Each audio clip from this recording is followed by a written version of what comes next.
Avant de commencer l'histoire, faites-nous savoir d'où vous regardez en laissant un commentaire ci-dessous. Si vous aimez cette vidéo, n'oubliez pas de liker et de vous abonner, passez une excellente journée. Bonne histoire. Le lustre en cristal projetait une douce lueur romantique dans la luxueuse suite nuptiale du Harrington Grand Hotel.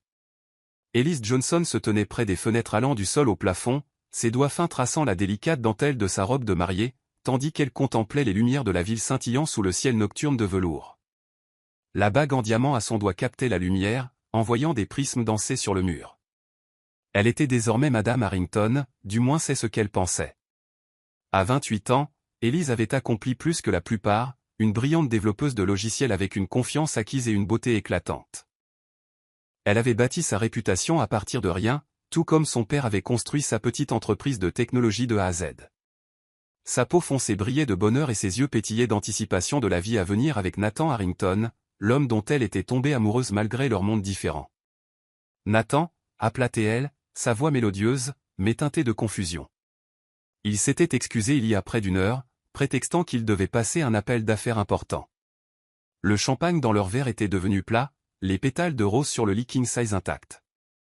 Le silence qui lui répondit fit battre son cœur de manière inconfortable. Elise attrapa son téléphone, ses ongles manucurés tapotant l'écran alors qu'elle composait son numéro. Ça tomba directement sur la messagerie vocale. De nouveau, un léger coup à la porte la fit sursauter. Enfin, souffla-t-elle, soulagée. Elle se déplaça avec grâce à travers la pièce, l'ourlet de sa robe de mariée balayant le tapis moelleux. « Je commençais à m'inquiéter pour toi, dit-elle, ouvrant la porte avec un sourire qui s'effaça rapidement. Au lieu de son mari, elle trouva un directeur d'hôtel au visage de pierre tenant une enveloppe. « Madame Harrington, dit-il, sa voix professionnellement détachée, mais avec une certaine pitié, on m'a demandé de vous remettre ceci personnellement. » Les doigts d'Élise tremblèrent alors qu'elle prenait l'enveloppe, son nom écrit de la main distinctive de Nathan. Quelque chose de froid et de dur s'installa dans son estomac. « Est-ce que tout va bien ?» La question du directeur resta en suspens. « Oui, mentit-elle, forçant un sourire. « Merci. » Quand la porte se ferma, Élise resta figée, fixant l'enveloppe comme si elle allait mordre. Finalement, elle la déchira, son cœur battant contre ses côtes comme un oiseau piégé. « Élise, je ne peux pas faire ça. Je pensais que je pouvais, mais je ne peux pas. S'il te plaît, comprends que ce n'est pas à cause de toi. C'est à cause de ce que je dois faire pour ma famille. Au moment où tu liras ceci, j'aurai déjà demandé le divorce. L'hôtel a été payé pour la semaine. Je suis désolé, Nathan. » Le papier glissa de ses doigts et flotta au sol comme une feuille morte. L'incrédulité s'abattit sur elle par vagues, suivie rapidement d'une humiliation si aiguë qu'elle en fut physiquement malade. Elle trébucha jusqu'à la salle de bain, sa robe de mariée se sentant soudain comme une camisole de force, lui serrant les poumons et la rendant incapable de respirer. Avec des mains tremblantes, elle arracha les boutons et les crochets jusqu'à ce que la magnifique robe, une robe qu'elle avait mis des mois à choisir, s'entasse autour de ses pieds comme un rêve dégonflé. Debout dans sa délicate lingerie choisie spécialement pour cette nuit, Élise aperçut son reflet dans le miroir. La femme qui la regardait ressemblait à une étrangère. Belle, mais abandonnée. Son maquillage soigneusement appliqué maintenant strié de larmes qu'elle n'avait pas réalisé qu'elle versait. Elle n'entendit pas le téléphone de la chambre sonner au début. Lorsque la réalité perça le brouillard de son choc, elle s'enroula dans le peignoir moelleux de l'hôtel et se déplaça mécaniquement pour répondre. « Madame Harrington, je m'excuse pour le dérangement, dit la voix du concierge, mais il y a un monsieur qui insiste pour vous voir. Il dit que c'est au sujet de monsieur Harrington. Dois-je le faire monter ? » « Qui est-ce ? demanda Élise, sa voix sonnant lointaine à ses propres oreilles. « Un Lucas Carter, madame. » Le nom ne lui disait rien. « Je ne connais pas de Lucas Carter. Il dit que c'est urgent, concernant la situation de votre mari. » Mari. Le mot était un coup de couteau. Ex-mari, apparemment, qui avait demandé le divorce avant même qu'il n'ait consommé le mariage. « Faites-le monter, dit-elle finalement. Peut-être que cet étranger avait des réponses. Peut-être que tout cela n'était qu'une blague cruelle et élaborée. Élise se déplaça comme une somnambule, retournant à la chambre. La robe de mariée gisait en tas sur le sol de la salle de bain, une moquerie de tous ses espoirs. Elle ne pouvait pas supporter de la regarder. Au lieu de cela, elle enfila une simple robe noire de sa valise, emballée pour leur lune de miel aux Maldives, une lune de miel qui n'aurait jamais lieu. Elle venait juste de finir d'essuyer les traces de mascara quand on frappa à la porte. Prenant une profonde inspiration, elle ouvrit la porte pour trouver un homme grand et aux épaules larges, avec des yeux sombres et intenses qui s'écarquillèrent légèrement à sa vue. Il y avait quelque chose de vaguement familier chez lui, mais elle ne pouvait pas le situer. « Élise, dit-il, son nom doux sur ses lèvres, presque révérencieux. Puis, semblant se ressaisir, il se redressa, « Je veux dire Madame Harrington. Je suis Lucas Carter. Je suis au courant pour Nathan. » La simple déclaration déclencha une nouvelle vague d'humiliation. Est-ce que tout le monde était déjà au courant de son abandon? Nathan avait-il ri de son plan avec des amis? « Qu'est-ce que vous savez ?» demanda-t-elle, sa voix plus forte qu'elle ne se sentait, une fierté forcée. Elle redressa sa colonne vertébrale, bien que se sentant brisée à l'intérieur. « Puis-je entrer ?» demanda-t-il au lieu de répondre. Ce n'est pas une conversation pour un couloir. Contre son meilleur jugement, Élise s'écarta. Lucas Carter entra dans la pièce, sa présence remplissant l'espace sans être intrusive. Il portait un costume sombre simple mais manifestement coûteux, sans cravate, et se tenait avec une confiance tranquille. Ses yeux tombèrent sur l'avis de divorce sur le sol, et un muscle de sa mâchoire se tendit. « Ce salaud » marmonna-t-il, puis leva les yeux vers elle. « Je suis désolé, ce n'était pas professionnel. »« Vous ne m'avez toujours pas dit qui vous êtes ou ce que vous savez, » dit Élise, croisant les bras de manière protectrice sur sa poitrine. Lucas hésita, comme s'il choisissait soigneusement ses mots. « J'ai grandi dans le même quartier que vous. Bien que vous ne vous souveniez probablement pas de moi. J'étais quelques années devant à l'école. » Il s'arrêta, observant sa réaction. « Je connais Nathan depuis des années par le biais de relations d'affaires. » Ce qu'il a fait, il secoua la tête. « Ce n'est pas ce que vous pensez. »« Et que pensais-je » le défia Élise, la colère finissant par percer son choc, « que je n'étais pas assez bien, qu'il a trouvé quelqu'un de mieux, que j'ai fait quelque chose de mal ?» La voix de Lucas était douce mais ferme. « Rien de tout cela n'est vrai. Nathan est parti parce qu'on lui a ordonné. » « Ordonné par qui ? » Son père. Les yeux de Lucas ne la quittèrent jamais. Ce mariage n'était jamais censé durer, Élise. C'était une décision d'affaires depuis le début. La famille Harrington. Il s'arrêta, semblant débattre de la quantité à révéler. La famille Harrington, quoi, exigea Élise, son esprit brillant connectant déjà des points qu'elle n'avait pas vus auparavant. Lucas se déplaça vers la fenêtre, regardant les lumières de la ville qui avaient enchanté Élise plus tôt. La famille Harrington essaie d'acquérir l'entreprise de votre père depuis des années. Votre mariage avec Nathan faisait partie de leur stratégie. La révélation frappa Élise comme un coup physique. Elle s'effondra sur le bord du lit, ses jambes n'étant plus capables de la supporter. C'est insensé. Nathan et moi sommes sortis ensemble pendant presque 2 ans avant qu'il ne me demande en mariage. Lucas se tourna vers elle, la compassion évidente dans son expression. 2 ans pendant lesquels l'entreprise de votre père a développé son logiciel de sécurité le plus innovant, le rendant une acquisition encore plus attrayante. L'esprit d'Élise s'emballa, revoyant chaque moment de sa relation avec Nathan à travers cette nouvelle lentille horrible. Les rencontres fortuites, son intérêt soudain pour l'entreprise de son père, les questions qui avaient semblé naître d'une curiosité sincère à l'époque. « Comment savez-vous tout cela » demanda-t-elle finalement, levant les yeux vers l'étranger qui venait de briser la dernière de ses illusions. Lucas hésita de nouveau. « Disons simplement que j'ai mes sources dans l'industrie. Je suis venu dès que j'ai confirmé ce qui se passait. » Il s'approcha prudemment, comme s'il s'approchait d'un animal blessé. « Élise, je sais que c'est accablant, mais vous devez être prudente. Ce n'est pas fini. » Que voulez-vous dire ? La famille Harrington n'abandonne pas facilement. S'ils ne pouvaient pas obtenir ce qu'ils voulaient par le mariage. L'implication resta en suspens entre eux. Élise se leva soudainement, la colère brûlant ses larmes. « Qui êtes-vous exactement, Lucas Carter ? Et pourquoi vous souciez-vous de ce qui m'arrive ?» Quelque chose vacilla dans ses yeux, quelque chose de chaud et de profond qui disparut si rapidement qu'elle pensa l'avoir imaginé. « Disons simplement que j'ai un intérêt personnel à ce que justice soit faite, dit-il, fouillant dans la poche de sa veste et sortant une carte de visite. Je séjourne dans cet hôtel. Si vous avez besoin de quoi que ce soit, s'il vous plaît, appelez-moi. » Élise prit la carte automatiquement, notant le peu d'informations qu'elle contenait, juste son nom et un numéro de téléphone. Nouvelle entreprise, nouveau poste. Je vous laisse maintenant, dit Lucas doucement. Vous avez eu assez de choc pour une nuit, mais s'il vous plaît, Élise, soyez prudente et sachez que vous n'êtes pas seule dans cette épreuve. Alors qu'il se dirigeait vers la porte, Élise retrouva sa voix. Pourquoi devrais-je vous faire confiance? Je ne vous connais même pas. Lucas s'arrêta, sa main sur la poignée de porte. Il se tourna vers elle avec une expression si intense que son souffle se coupa. Parce que contrairement à Nathan Harrington, je n'ai rien à gagner à vous mentir. Sur ce, il était parti, laissant Élise seule avec sa nuit de noces brisée et une carte de visite d'un étranger mystérieux qui en savait plus sur la trahison de son mari qu'elle. Chapitre 2. Le visiteur inattendu.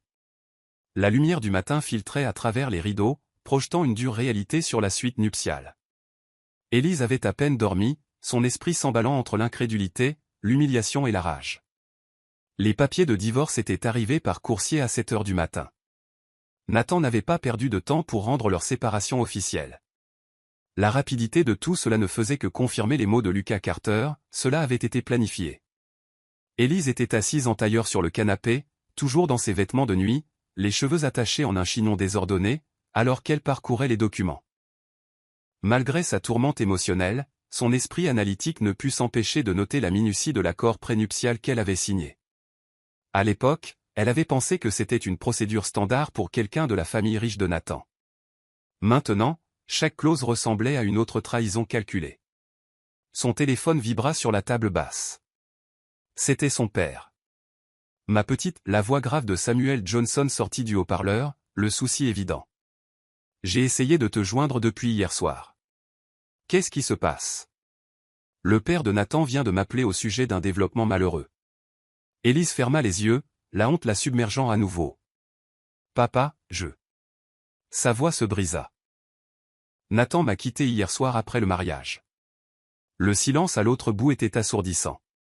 Quand son père parla de nouveau, sa voix avait le calme mortel qu'Élise reconnaissait depuis son enfance, le ton qu'il utilisait lorsqu'il contrôlait sa fureur.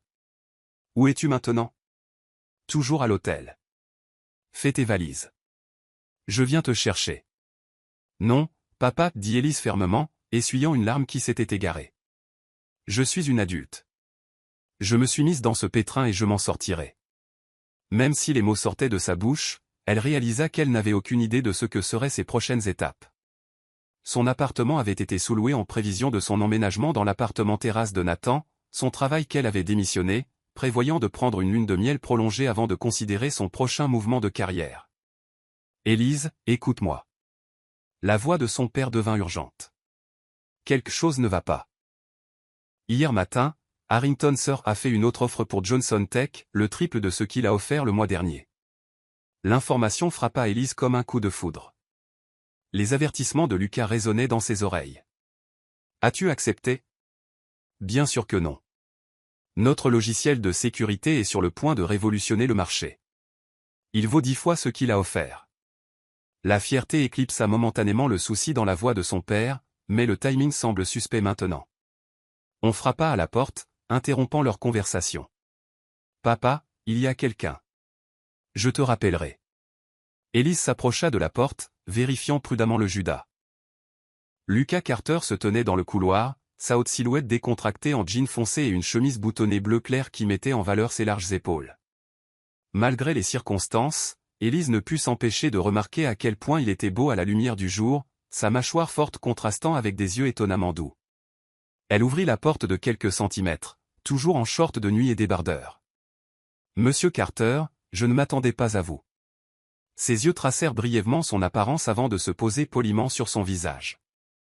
Je suis désolé de m'immiscer, mais j'ai apporté le petit déjeuner. Il brandit un sac du restaurant renommé de l'hôtel. Je pensais que vous n'auriez peut-être pas envie de descendre. Le geste était si inopinément attentionné qu'Élise se retrouva à reculer pour le laisser entrer. Comment vous en sortez-vous vraiment? Demanda-t-il, posant le sac sur la table à manger et déballant des récipients de fruits frais, de pâtisserie et de café.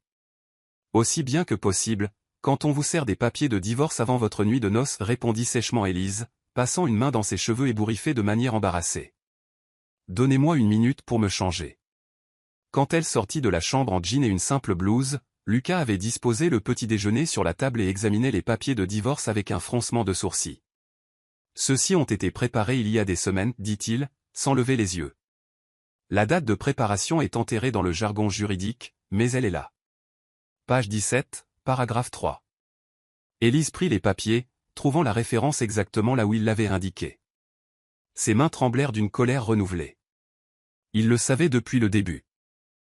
Il y a 2 semaines, nous finalisions les détails du mariage et il se préparait à me quitter. L'expression de Lucas s'assombrit. La famille Harrington joue sur le long terme, toujours.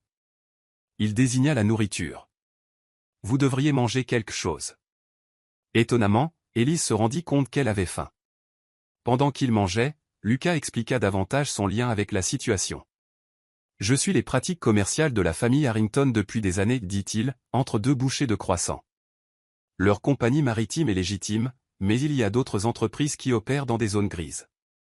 Leur intérêt pour le logiciel de sécurité de votre père n'est pas seulement une question de domination du marché. Qu'est-ce que ça veut dire, demanda Élise, son café à mi-chemin de ses lèvres. Lucas hésita.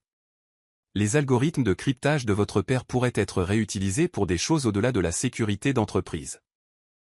Des choses qui seraient précieuses pour certaines entités internationales. L'implication fit frissonner Élise. Êtes-vous en train de dire qu'ils voulaient voler notre technologie à des fins illégales? Je dis que leur intérêt va au-delà de l'acquisition commerciale normale, répondit Lucas avec prudence, et qu'ils étaient prêts à vous utiliser pour l'obtenir. Élise posa sa tasse de café avec plus de force que prévu. Je ne comprends toujours pas pourquoi vous êtes impliqué dans tout cela. Qui êtes-vous exactement, Lucas Carter? Une ombre traversa son visage. Quelqu'un qui sait ce que c'est d'être utilisé par la famille Harrington. Il attrapa son téléphone, faisant défiler pour trouver quelque chose. Il y a autre chose que vous devriez savoir. Il fit glisser le téléphone sur la table. À l'écran se trouvait une photographie d'Élise dans la salle de bain de la suite nuptiale, capturée à travers la porte partiellement ouverte, alors qu'elle retirait sa robe de mariée, révélant la lingerie en dessous. Son sang se glaça. « Où avez-vous eu ça ?» murmura-t-elle, se sentant violée jusqu'au plus profond d'elle-même. Nathan l'a envoyé à son père hier soir avant de partir. Ma source a intercepté la communication. La voix de Lucas était douce mais ferme. Il y en a d'autres. Il prévoyait de les utiliser comme levier si votre père continuait de refuser leurs offres. La rage et l'humiliation se disputèrent la domination, alors qu'Élise fixait l'image. Elle n'avait été qu'un pion dans leur jeu, pas même une personne méritant une dignité de base. Effacez-la, ordonna-t-elle, repoussant le téléphone vers lui. Effacez-les toutes. Je l'ai fait, l'assura Lucas. Mais Nathan a toujours les originaux. Élise se leva brusquement, ayant besoin de bouger, de faire quelque chose de l'énergie qui la parcourait. Pourquoi m'aidez-vous? Qui gagnez-vous? Lucas resta assis, ses yeux suivant ses mouvements. Disons simplement que je dois à la famille Harrington un certain retour de bâton. Ce n'est pas une réponse. Il soupira, passant une main dans ses cheveux noirs. Élise, tu te souviens? L'école élémentaire d'Oakwood, en 6e année? La question vint de manière si inattendue qu'Élise arrêta de faire les 100 pas. Elle chercha dans sa mémoire, essayant de faire le lien. Qu'est-ce que ça a à voir avec tout ça? Tu étais la seule fille noire dans notre classe de maths avancée. L'enseignante, Miss Thompson, nous a parié pour les projets. Un petit sourire toucha ses lèvres. Tu faisais toujours la plupart du travail parce que mes calculs étaient trop lents. Le souvenir revint lentement. Un garçon maigre avec des lunettes trop grandes pour son visage. Calme, mais toujours gentil. Lucas. Le petit Lucas. Avec les projets de la foire scientifique. Élise le fixa, essayant de concilier l'enfant maladroit avec l'homme confiant devant elle. Mais vous. Vous avez déménagé. Ma mère a trouvé un emploi dans un autre état, confirma-t-il, mais je n'ai jamais oublié ce quartier ou les gens qui y vivent. Il se leva, s'approchant d'elle, son expression sérieuse. La famille Harrington a fait du harcèlement à travers cette communauté depuis des générations. L'entreprise de votre père n'est que leur dernière cible. J'ai les ressources pour vous aider à riposter si vous me le permettez. Ressources? Les yeux d'Élise se plissèrent. Quel genre de ressources? Lucas hésita de nouveau, et Élise eut la nette impression qu'il cachait quelque chose. Je me suis bien débrouillé, dit-il finalement. J'ai des connexions, des informations et les moyens de vous protéger pendant que nous trouvons comment gérer cette situation. Nous, le défia Élise, même si quelque chose se réchauffait à l'intérieur d'elle à l'idée de ne pas affronter cela seule. Si vous le voulez, corrigea Théil. C'est votre bataille, Élise. Je vous propose simplement d'être votre allié. Elle l'étudia, cet homme qui était à la fois un étranger et d'une certaine manière familier. Il y avait quelque chose dans ses yeux quand il la regardait, quelque chose au-delà de l'intérêt professionnel ou de la nostalgie d'enfance qui faisait battre son cœur plus vite malgré sa résolution de garder une distance émotionnelle. « Je dois appeler mon père, dit-elle finalement. Il devrait savoir ce qui se passe. » Lucas hocha la tête, reculant pour lui donner de l'espace. « Bien sûr, j'attendrai. » Alors qu'Élise se dirigeait vers la chambre pour avoir de l'intimité, elle jeta un coup d'œil en arrière à Lucas, qui était retourné à l'étude des papiers de divorce, son front plissé de concentration. Il semblait sincèrement investi à l'aider, et à ce moment-là, elle avait désespérément besoin de quelqu'un de son côté. Lucas, appela Théil doucement. Il leva immédiatement les yeux, son expression attentive. « Merci, dit-elle simplement, pour le petit déjeuner et pour vous soucier de ce qui m'arrive. » Quelque chose vacilla dans ses yeux, cette même chaleur qu'elle avait aperçue la nuit précédente. « Toujours, répondit-il. » Le mot était lourd d'un sens qu'Élise ne pouvait pas entièrement déchiffrer. Alors qu'elle fermait la porte de la chambre pour appeler son père, Élise ne pouvait se débarrasser du sentiment que Lucas Carter en savait bien plus sur elle qu'il ne le laissait paraître, et que son apparition dans sa vie à ce moment précis était moins une coïncidence qu'il n'y paraissait. Chapitre 3, révélation douloureuse. 2 jours après son mariage désastreux, Élise était assise en face de son père dans son modeste bureau chez Johnson Tech. La petite mais innovante entreprise occupait la moitié d'un étage dans un bâtiment du centre-ville, rien de comparable au gratte-ciel étincelant qui abritait Harrington Industries. Mais ce que Johnson Tech manquait en superficie, elle le compensait par un logiciel de sécurité révolutionnaire. « Je pense toujours que tu devrais porter plainte, dit Samuel Johnson, sa barbe poivre et sel faisant peu pour cacher sa mâchoire serrée. À 62 ans, il restait formidable, un programmeur autodidacte qui avait bâti son entreprise à partir de rien, tout en élevant Élise seule après que sa mère soit morte d'un cancer quand Élise avait seulement 8 ans. Et dire à la police quoi, papa? Que mon mari a pris des photos privées de moi le soir de notre mariage avant de m'abandonner? Élise secoua la tête, sa queue de cheval élégante se balançant avec le mouvement. L'humiliation n'en vaut pas la peine. De plus, nous n'avons pas la preuve que Nathan a toujours les photos. Mais cet homme, ce Lucas Carter, il les a vus, insista son père. Élise soupira, pensant à Lucas. Depuis leur réunion pour le petit déjeuner, il avait gardé une distance respectueuse, envoyant des SMS uniquement pour s'assurer de son bien-être et pour offrir de l'aide si elle en avait besoin. Il y avait quelque chose de réconfortant à savoir qu'il était là, même si elle se débattait avec la confiance en quiconque après la trahison de Nathan. Lucas a effacé les copies qu'il a interceptées, expliqua-t-elle pour la 3e fois. Il pense que Nathan les a prises comme une assurance, du matériel de chantage pour te forcer à vendre l'entreprise si leur plan de mariage échouait. Samuel se pencha en arrière dans sa chaise, son expression troublée. Et tu fais confiance à ce personnage de Carter? Un homme qui apparaît commodément au moment où ton mariage s'effondre? C'était une question juste. Je ne suis pas sûr que confiance soit le bon mot, admit Élise, mais il est allé à l'école avec moi, papa. Je me souviens de lui à Oakwood, il était toujours calme mais gentil. Avant que son père ne puisse répondre, son assistante frappa à la porte. M. Johnson, les représentants de Harrington Industries sont ici. Samuel se leva, redressant sa cravate. Tu n'as pas à rester pour ça, Élise. Si, je dois, répondit-elle, se levant aussi. Il est temps que je les affronte. Son père l'étudia un instant, puis hocha la tête avec fierté. C'est ma fille.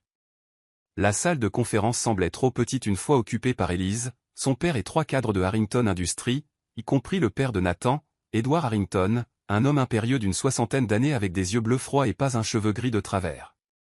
Conspicuement absent était Nathan lui-même. Mademoiselle Johnson, dit Edward avec une fausse chaleur, utilisant délibérément son nom de jeune fille, j'ai été surpris d'apprendre que vous nous rejoindriez. Après tout, c'est une réunion d'affaires. En tant que directrice de l'innovation de Johnson Tech, ma présence est tout à fait appropriée, répondit froidement Élise. Ayant accepté l'avertissement de son père, elle portait une chemise blanche impeccable et un blazer marine taillé, une armure contre ces personnes qui avaient essayé de la briser. Le sourire d'Edward se resserra. Bien sûr, ma faute. Il se tourna vers Samuel. Passons aux affaires? Notre offre reste sur la table, le triple de la valeur marchande pour Johnson Tech, plus de généreux forfaits de rétention pour le personnel clé, y compris votre fille. Samuel demanda d'un ton pointu. Édouard eut la décence de paraître mal à l'aise. La situation avec Nathan et mademoiselle Johnson est regrettable. Une affaire personnelle qui n'a pas besoin d'affecter nos arrangements commerciaux. Élise sentit une montée de rage, si puissante qu'elle dut serrer son stylo pour rester silencieuse. Une affaire personnelle, comme si Nathan avait oublié d'appeler, et non de l'avoir abandonné la nuit de leur mariage dans le cadre d'une conspiration d'entreprise. Monsieur Harrington, dit calmement son père, laissez-moi être clair. Johnson Tech n'est pas à vendre, pas à vous, à aucun prix. Je vous conseille fortement de reconsidérer, intervint l'un des autres cadres. Le marché est volatile. Votre évaluation actuelle pourrait ne pas tenir.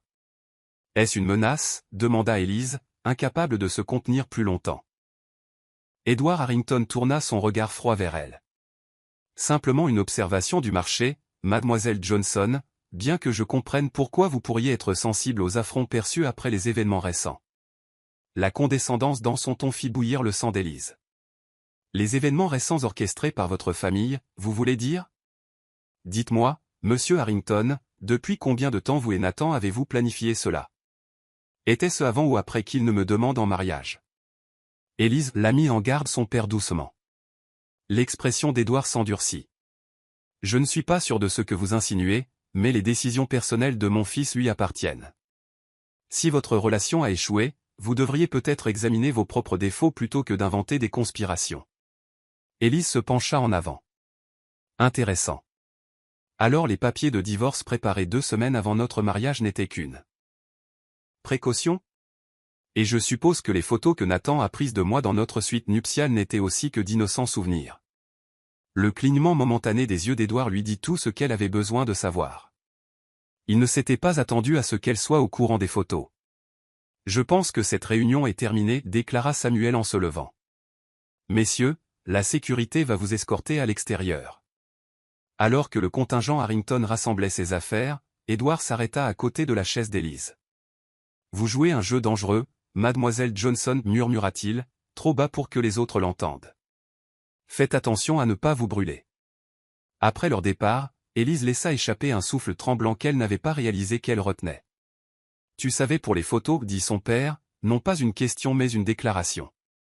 Pourquoi ne me l'as-tu pas dit? Élise rencontra son regard concerné. J'avais besoin de voir la réaction d'Édouard par moi-même. Lucas avait raison. Il prévoit de les utiliser d'une manière ou d'une autre. Ce Lucas semble en savoir beaucoup sur les tactiques de la famille Harrington, observa Samuel. Je pense qu'il est temps que je le rencontre. Lucas arriva chez Johnson Tech précisément à l'heure convenue, vêtu d'un simple costume gris anthracite qui, d'une certaine manière, semblait coûter plus que le salaire mensuel de la plupart des gens. Élise regarda son père l'évaluer avec la même intensité qu'il utilisait pour examiner un nouveau code. Monsieur Johnson, dit Lucas, tendant la main, merci d'avoir accepté de me rencontrer. Ils s'installèrent dans le bureau de Samuel, la ligne d'horizon du centre-ville visible à travers les fenêtres. Élise ne put s'empêcher de remarquer comment la présence de Lucas semblait remplir la pièce sans effort, une confiance tranquille qui n'avait pas besoin de s'annoncer. Ma fille me dit que vous avez été utile pendant cette période difficile, commença Samuel, mais je ne comprends toujours pas clairement pourquoi vous êtes impliqué ou quel est votre intérêt dans notre situation. Lucas hocha la tête, acceptant l'approche directe. C'est juste. Il sortit un petit appareil de sa poche et le posa sur le bureau. Si vous le permettez, cela garantira que notre conversation reste privée. Samuel leva un sourcil. Vous pensez que nous sommes surveillés? Je pense que la famille Harrington a un historique d'espionnage industriel, répondit calmement Lucas, activant l'appareil. Une douce lumière bleue indiqua qu'il fonctionnait. Et votre logiciel de sécurité serait une acquisition précieuse pour certains clients avec lesquels il traite en dehors des voies officielles. Élise sentit un frisson à la confirmation de ce que Lucas avait laissé entendre auparavant. Vous dites qu'ils veulent voler nos algorithmes de cryptage à des fins illégales? Pas n'importe quels algorithmes de cryptage, dit Lucas, ses yeux rencontrant les siens avec une intensité inattendue. Vos algorithmes, Élise. Les protocoles de sécurité adaptatifs que vous avez développés l'année dernière sont exactement ce que certaines entités étrangères recherchent, un logiciel qui peut protéger les communications sensibles tout en créant simultanément un accès dérobé pour les bons utilisateurs. La surprise la rendit momentanément muette. Comment savez-vous cela? Ce projet était classifié, même au sein de notre entreprise. Un fantôme de sourire toucha les lèvres de Lucas. Je me fais une affaire de connaître les innovations qui pourraient être transformées en armes, surtout quand elles sont créées par des personnes qui me sont chères. La déclaration resta en suspens, chargée d'implications. Élise n'était pas prête à les examiner. Samuel se pencha en avant. Vous n'avez toujours pas répondu à ma question, monsieur Carter. Qui êtes-vous vraiment? Lucas choisit ses mots avec soin. Officiellement, je suis le fondateur et PDG de Guardian Security Systems. Officieusement, je surveille Harrington Industries depuis des années, documentant leurs pratiques commerciales plus que douteuses. Guardian Security. Les yeux de Samuel s'écarquillèrent de reconnaissance. L'esprit d'Élise s'emballa. Guardian était un acteur majeur dans l'espace de la cybersécurité, un concurrent direct de corporations beaucoup plus grandes, connu pour sa technologie de pointe et le génie reclus qui se cachait derrière. C'est vous, ce Lucas Carter, demanda-t-elle, les pièces se mettant en place. Le développeur de technologie milliardaire. Lucas grimaça légèrement à la description. Je préfère spécialiste en sécurité. Mais oui. Pourquoi ne m'avez-vous pas dit, exigea Élise, se sentant de nouveau trahie d'une certaine manière. Cela aurait-il fait une différence, contre-attaqua-t-il doucement. Vous aviez déjà assez de chocs à gérer, et je voulais vous aider en tant que Lucas, le gamin d'Oakwood Elementary, pas en tant qu'un PDG de technologie que vous pourriez vous sentir obligé d'impressionner. Il y avait quelque chose dans son expression, une vulnérabilité derrière la façade de l'homme d'affaires à succès qui fit disparaître l'irritation d'Élise. Il avait été honnête sur tout, sauf sa richesse et sa position. Et compte tenu de son expérience récente avec Nathan, elle pouvait comprendre sa prudence. Samuel se racla la gorge. Alors Guardian Security est intéressé par Johnson Tech. C'est de cela qu'il s'agit? Vous voulez aussi notre entreprise? Non, monsieur, dit fermement Lucas. Je suis ici parce que la famille Harrington a franchi une ligne en utilisant Élise comme un pion dans leur jeu d'entreprise. Sa voix s'endurcit, un éclair de colère perçant son extérieur composé. C'est personnel. Élise sentit une bouffée de chaleur à son attitude protectrice, même si son esprit pratique la questionnait. Vous avez mentionné avoir des preuves de leurs activités illégales. Lucas hocha la tête, sortant une tablette sécurisée de sa mallette. Pistes financières, communications interceptées, structure de sociétés écrans. Ils vendent de la technologie d'expédition modifiée à des pays sous sanction depuis des années. Déguisé en équipement agricole, il passa la tablette à Samuel. Mais ce qu'ils veulent vraiment, c'est votre logiciel de sécurité, spécifiquement le protocole adaptatif qu'Élise a conçu pour protéger ses communications. Samuel fit défiler les documents, son expression devenant de plus en plus grave. C'est vaste.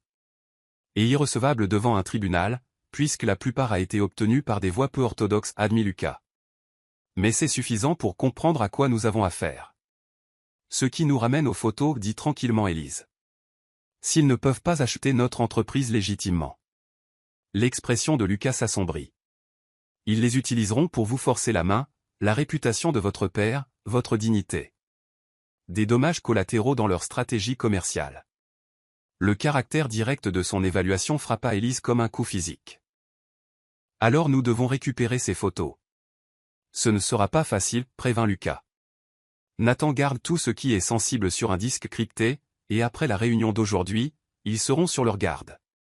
Samuel posa la tablette, sa décision prise. Que proposez-vous, monsieur Carter? Le regard de Lucas se déplaça entre le père et la fille. Une contre-stratégie. Ils ont montré qu'ils se battraient salement, nous devons donc être préparés. Il se tourna vers Élise. Je peux vous offrir une protection, des ressources, tout ce dont vous avez besoin, mais ce doit être votre choix. Élise sentit quelque chose changer à l'intérieur d'elle, la peur et la douleur se transformant en détermination. Je veux la justice et je veux que ces photos soient détruites. Alors j'ai une suggestion, dit Lucas, son expression s'adoucissant alors qu'il la regardait. Viens travailler avec moi chez Guardian. Officiellement, nous annoncerons que vous avez accepté un poste de nouvelle développeuse de protocole de sécurité. Cela vous donne de la distance par rapport à Johnson Tech, rendant l'entreprise de votre père une cible moins évidente. En attendant, nous travaillerons ensemble pour monter un dossier contre la famille Harrington. Vous voulez que je me cache ? Demanda Élise, s'insurgeant à la suggestion. Non, répondit Lucas sans hésitation. Je veux que vous combattiez depuis une position de force. Votre brillance mérite une plateforme où elle ne peut pas être exploitée ou menacée. Il y avait quelque chose dans ses yeux alors qu'il parlait. De l'admiration, du respect et quelque chose de plus profond qui faisait battre son cœur plus vite malgré sa résolution de garder une distance émotionnelle. Samuel regarda leur échange avec une expression réfléchie. L'offre a un sens stratégique, Élise, et d'après ce que je sais du travail de gardien, ce serait un poste stimulant digne de vos talents. Élise évalua la proposition, étudiant le visage de Lucas pour tout signe de tromperie.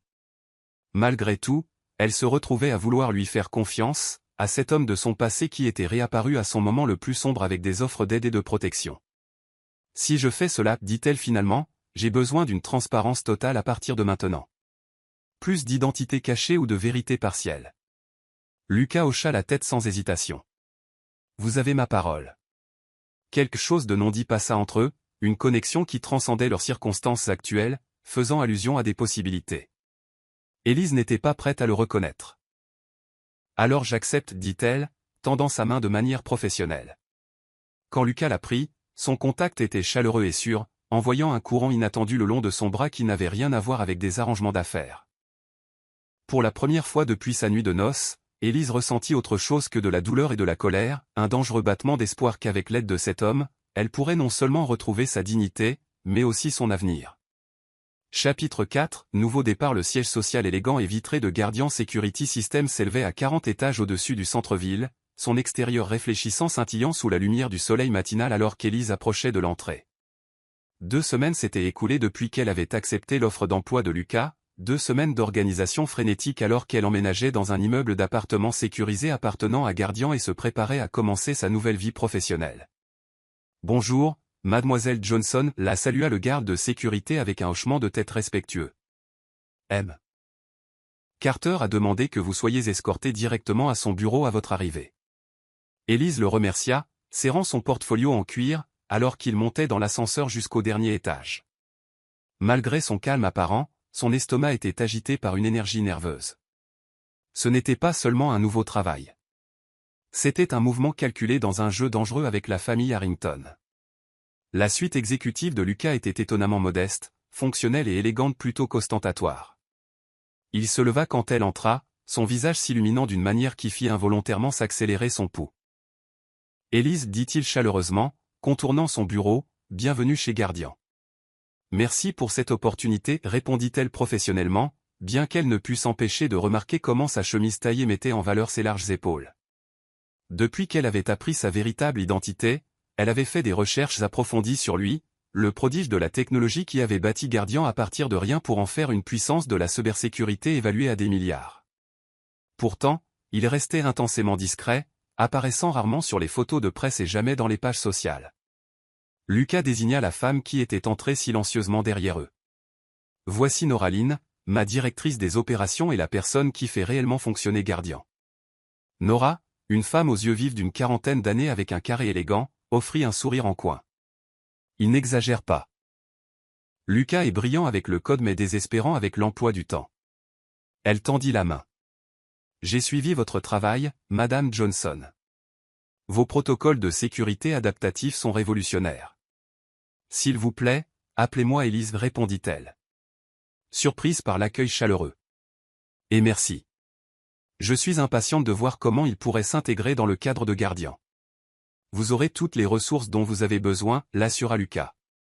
Votre titre officiel est directrice du développement de protocoles, relevant directement de moi, mais l'équipe pense que vous avez été embauchée pour faire avancer notre division de sécurité grand public.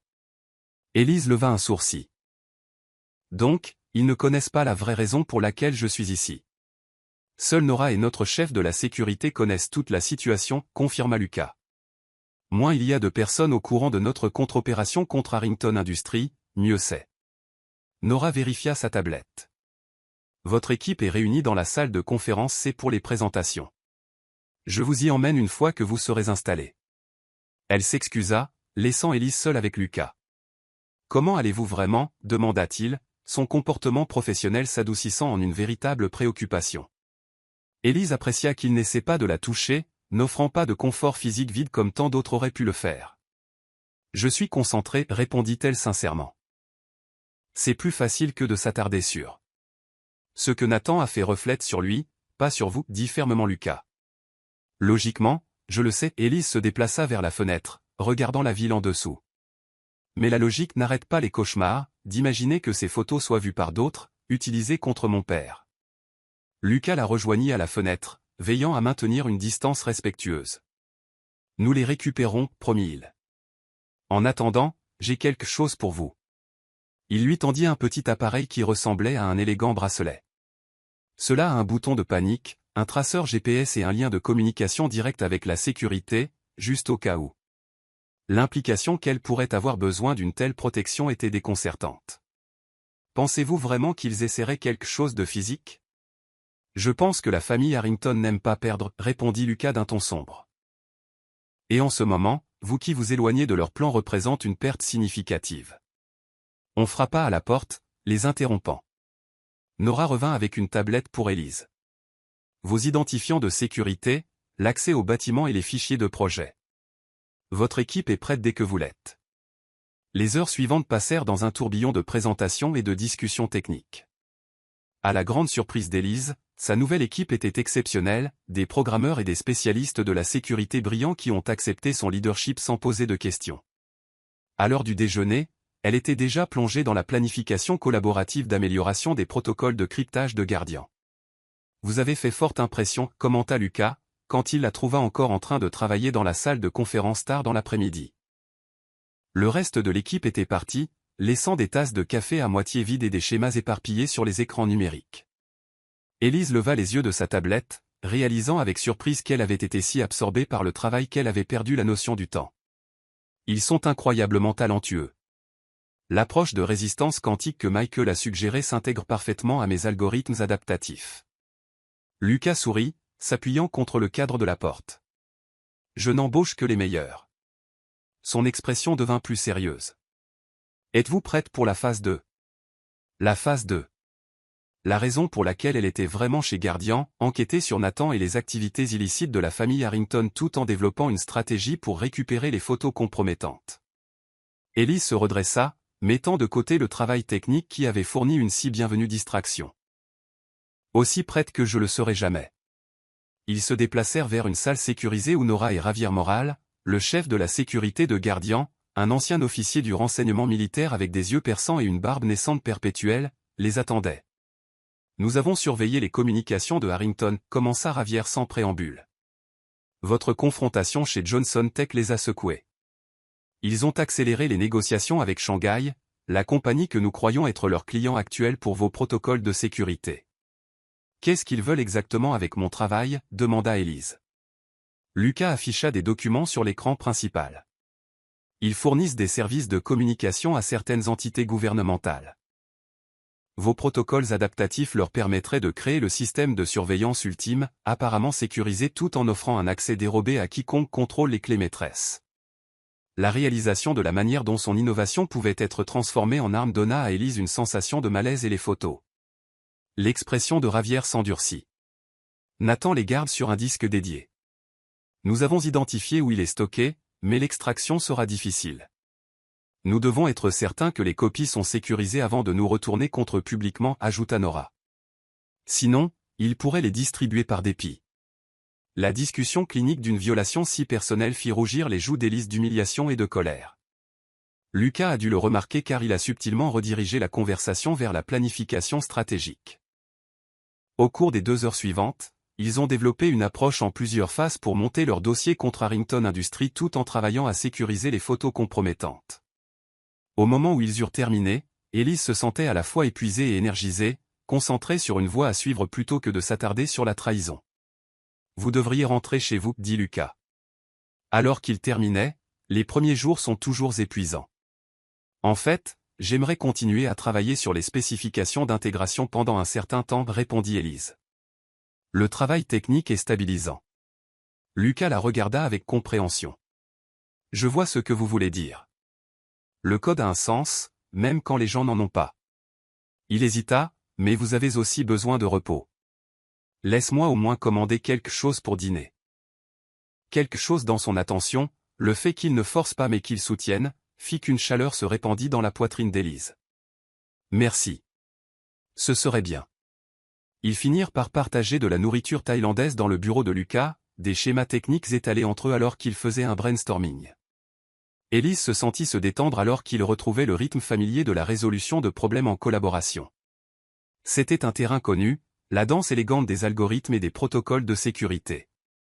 Tu sais, je me suis souvenu de quelque chose aujourd'hui, dit-elle, posant ses baguettes. En 8e, tu as gagné le concours de sciences avec un programme de cryptage primitif. Tu l'avais appelé Code Vault. Lucas parut surpris, puis content qu'elle s'en souvienne. C'était un code terrible, juste un simple chiffrement par substitution avec des graphiques tape à accent grave-l'œil, mais le concept était bon. Il était bon, insista Élise. Tu pensais à la confidentialité numérique avant que la plupart des adultes ne comprennent Internet.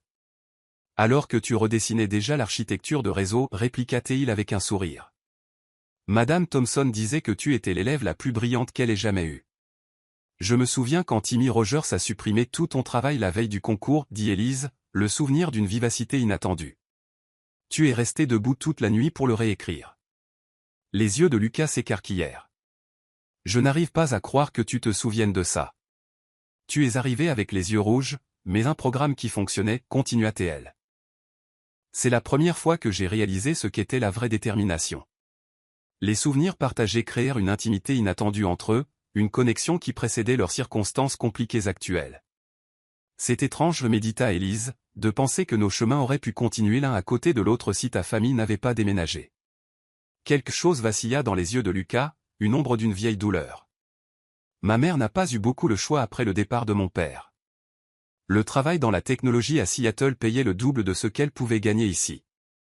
C'était une nouvelle information, un morceau de son passé qu'Élise ne connaissait pas, ça a dû être difficile. Ça l'a été, reconnut-il doucement. Mais ça m'a appris l'autonomie, et apparemment, ajouta-t-il avec un petit sourire, ça ne nous a pas empêchés de nous retrouver. Les commentaires, simples mais lourds de sens, restèrent en suspens entre eux. Pendant un instant, leurs yeux gardèrent une reconnaissance partagée que leur reconnexion n'était peut-être pas entièrement une coïncidence.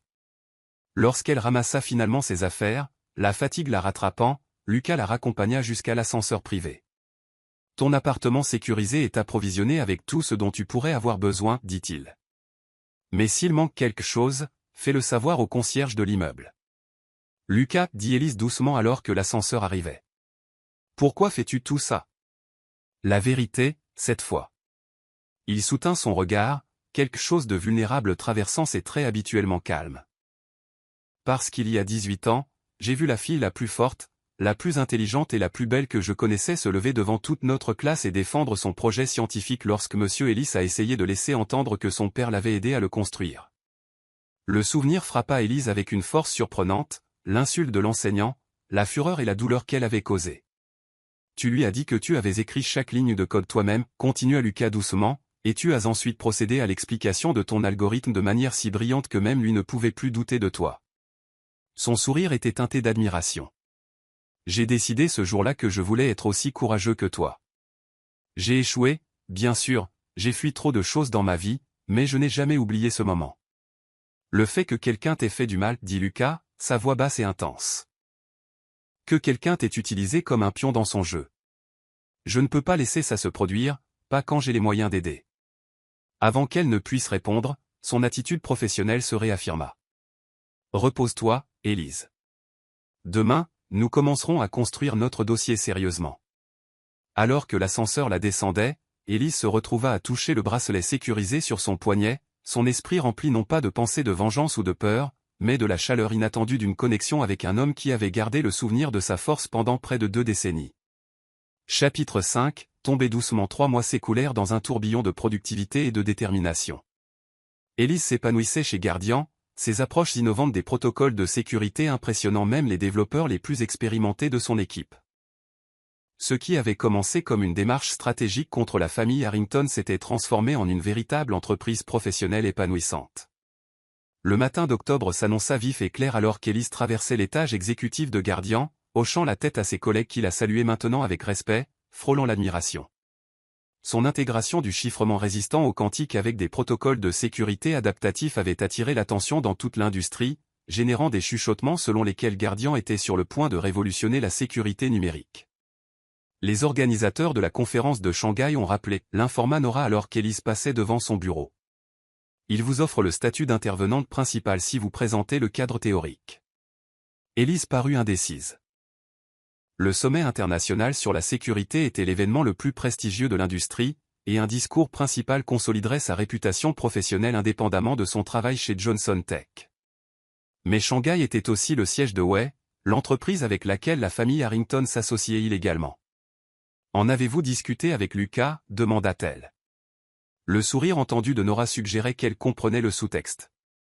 Au cours des derniers mois, Élise et Lucas avaient développé une relation de travail qui brouillait souvent les frontières professionnelles, des séances de stratégie tard le soir, des repas partagés sur des discussions techniques et une aisance grandissante qui ressemblait parfois à quelque chose de plus profond.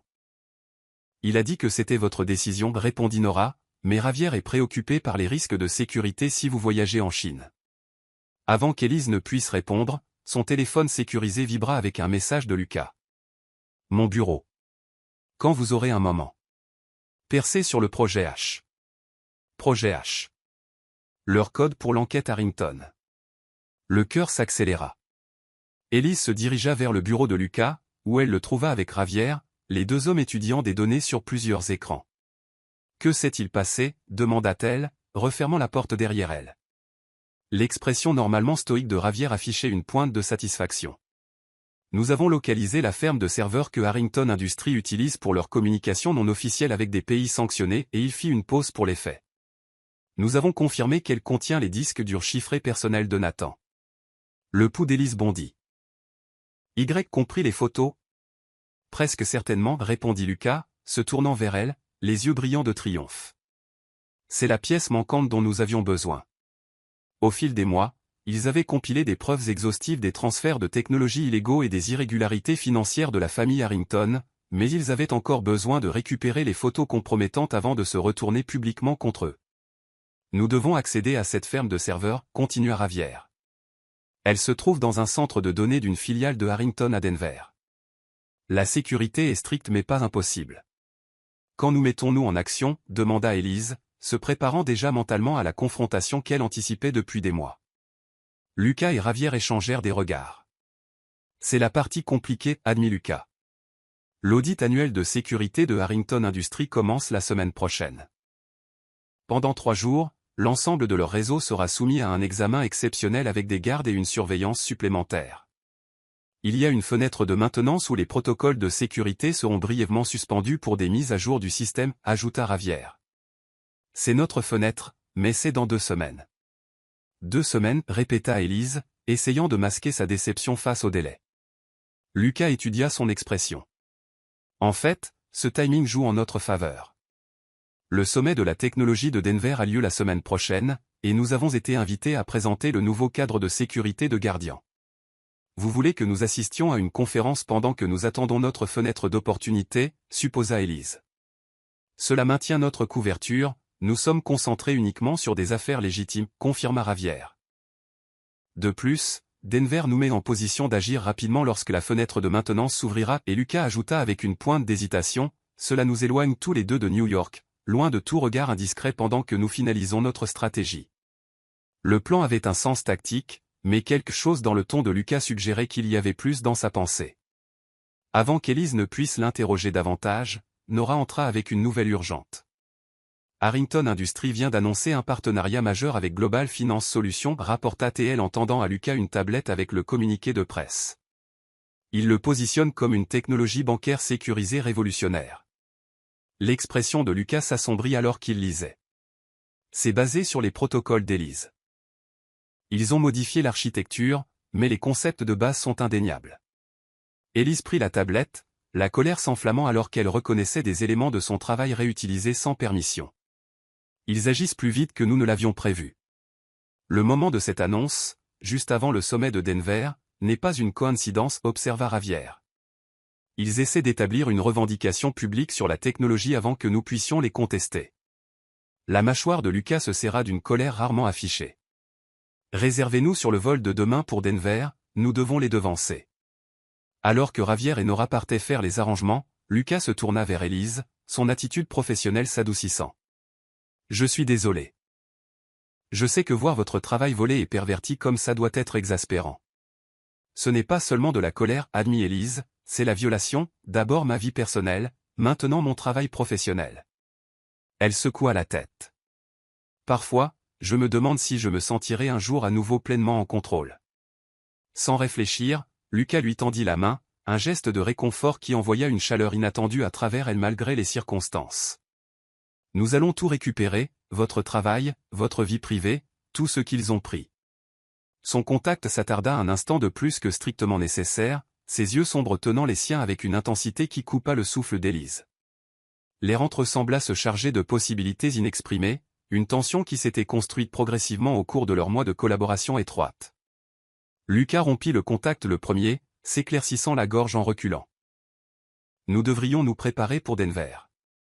Le sommet sera très médiatisé et le contingent Harrington nous surveillera certainement. Laissez-les regarder, répondit Élise avec une détermination retrouvée. J'en ai assez de me cacher d'eux. Le sommet de la technologie de Denver a eu lieu dans un luxueux complexe de montagne, à 1 heure de la ville, un complexe magnifique d'architecture moderne niché au milieu de pinceaux poudrés de neige. Leur suite communicante offrait une vue à couper le souffle sur les Rocheuses. Bien qu'Élise n'ait pas eu beaucoup de temps pour apprécier le paysage alors qu'ils préparaient leur présentation. Les représentants de Harrington Industries viennent d'arriver, l'informa Lucas alors qu'ils révisaient leurs diapositives dans le salon de sa suite, y compris Nathan. Les mains d'Élise se figèrent sur sa tablette. Nathan est ici? Pas seulement son père. Apparemment, ils dirigent maintenant leur division de technologie financière. Lucas étudia attentivement sa réaction. Nous pouvons modifier notre emploi du temps pour éviter tout contact direct. Non, dit Élise fermement. Je ne vais pas réorganiser ma vie professionnelle pour lui. D'ailleurs, ajouta-t-elle avec une pointe de dureté, je veux qu'il me voie m'épanouir sans lui. Le sourire de Lucas afficha de l'admiration. Vous continuez de m'étonner, dit-il doucement, puis se reconcentra rapidement sur leur présentation. Ils travaillèrent tard dans la soirée, affinant leur démonstration du nouveau cadre de sécurité de Guardian, délibérément structuré pour mettre en lumière le travail original d'Élise, sans attirer explicitement l'attention sur la manière dont Harrington Industries se l'était approprié. Je pense que nous sommes aussi près que possible, dit finalement Lucas, refermant son ordinateur portable. Nous devrions essayer de nous reposer. Élise hocha la tête, bien que l'anxiété de faire face à Nathan la rendait trop nerveuse pour dormir. Elle se leva pour retourner dans sa suite, mais hésita à la porte. Lucas, est-ce que ça te dérangerait si nous parlions juste un moment d'autre chose que du travail ou de la vengeance ou des photos volées? La demande sembla le prendre au dépourvu, mais son expression s'adoucit rapidement. J'aimerais ça.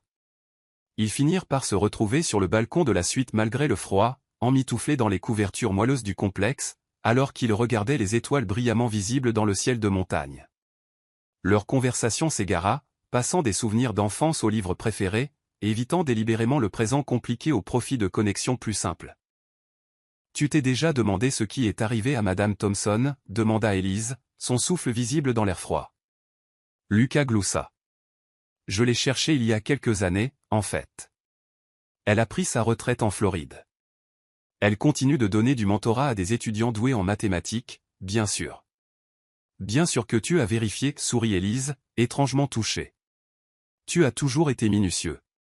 Contrairement à toi, qui te lance tête baissée dans chaque défi, rétorqua Lucas avec une taquinerie affectueuse. Tu te souviens quand tu as débugué tout le réseau de l'école après cette attaque de virus? Le principal Carter voulait te suspendre pour accès non autorisé jusqu'à ce que tu expliques comment tu avais en fait amélioré leur sécurité. Élise rit au souvenir. J'étais tellement terrifié d'être expulsé. Mon père aurait été dévasté. Il a toujours été si fier de toi, dit Lucas. Il l'est toujours, d'après ce que je peux voir. Il t'aime bien, tu sais, admit Élise. Il dit que tu es l'une des rares personnes qui comprend ce dont je suis capable sans se sentir menacé par cela. Le regard de Lucas était constant au clair de lune. Ton génie n'est pas menaçant. Il est inspirant. La sincérité simple du compliment réchauffa Élise plus que la couverture enveloppée autour de ses épaules. À ce moment-là, avec les montagnes en silhouette contre le ciel nocturne et le silence confortable entre eux, elle se permit de reconnaître ce qu'elle ressentait depuis des mois, elle tombait amoureuse de Lucas Carter. La réalisation aurait dû la terrifier après la trahison de Nathan, mais d'une manière ou d'une autre, cela semblait inévitable, une progression naturelle et graduelle née d'un but partagé et d'une compréhension authentique. Lucas l'avait vue à son moment le plus vulnérable et ne l'avait jamais utilisé contre elle ou ne l'avait traitée comme endommagée. Au lieu de cela, il avait constamment valorisé sa force, son intelligence, sa résilience. L'air nocturne sembla soudainement se charger de possibilités alors que Lucas se tournait pour lui faire face, quelque chose de non dit dans son expression. « Élise, commença-t-il, puis s'arrêta alors que de gros flocons de neige commençaient à tomber autour d'eux, une averse de neige inattendue et magique brisant le moment. Élise leva son visage vers le ciel, laissant les flocons fondre sur sa peau chaude. « C'est beau, murmura-t-elle. Quand elle regarda à nouveau Lucas, il la regardait avec une telle intensité que son souffle se coupa. Pendant un battement de cœur, elle pensa qu'il pourrait combler la distance entre eux, pensa qu'elle l'accueillerait s'il le faisait. Au lieu de cela, il brossa doucement un flocon de neige de sa joue, son toucher léger mais envoyant néanmoins de l'électricité à travers elle. « Nous devrions rentrer, dit-il, sa voix plus rauque que d'habitude. Il fait de plus en plus froid. » Le moment passa, mais quelque chose avait changé entre eux, une reconnaissance des possibilités qu'aucun d'eux n'était tout à fait prêt à poursuivre. Alors qu'ils rassemblaient leurs affaires pour rentrer à l'intérieur, un message arriva simultanément sur leurs deux téléphones. Ravière avait envoyé une alerte urgente, annonce de Harrington prévue pour demain matin avant la présentation de Guardian. Les sources suggèrent une révélation majeure d'une architecture de sécurité propriétaire. L'expression de Lucas s'endurcit en lisant. Ils avancent leur calendrier. Ils doivent avoir appris que nous sommes sur le point de les démasquer, supposa Élise, la concentration professionnelle se réaffirmant, malgré la conscience persistante de leur moment manqué.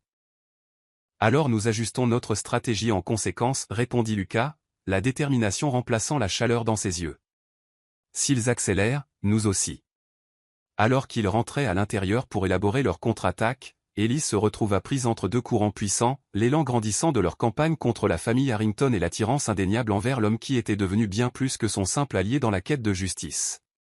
Le lendemain apporterait une confrontation avec Nathan et la bataille publique pour son travail volé, mais cette nuit avait apporté sa propre révélation, malgré ses meilleurs efforts pour protéger son cœur après la trahison, elle tombait doucement mais inévitablement amoureuse de Lucas Carter, et la perspective la terrifiait et l'exaltait à parts égales.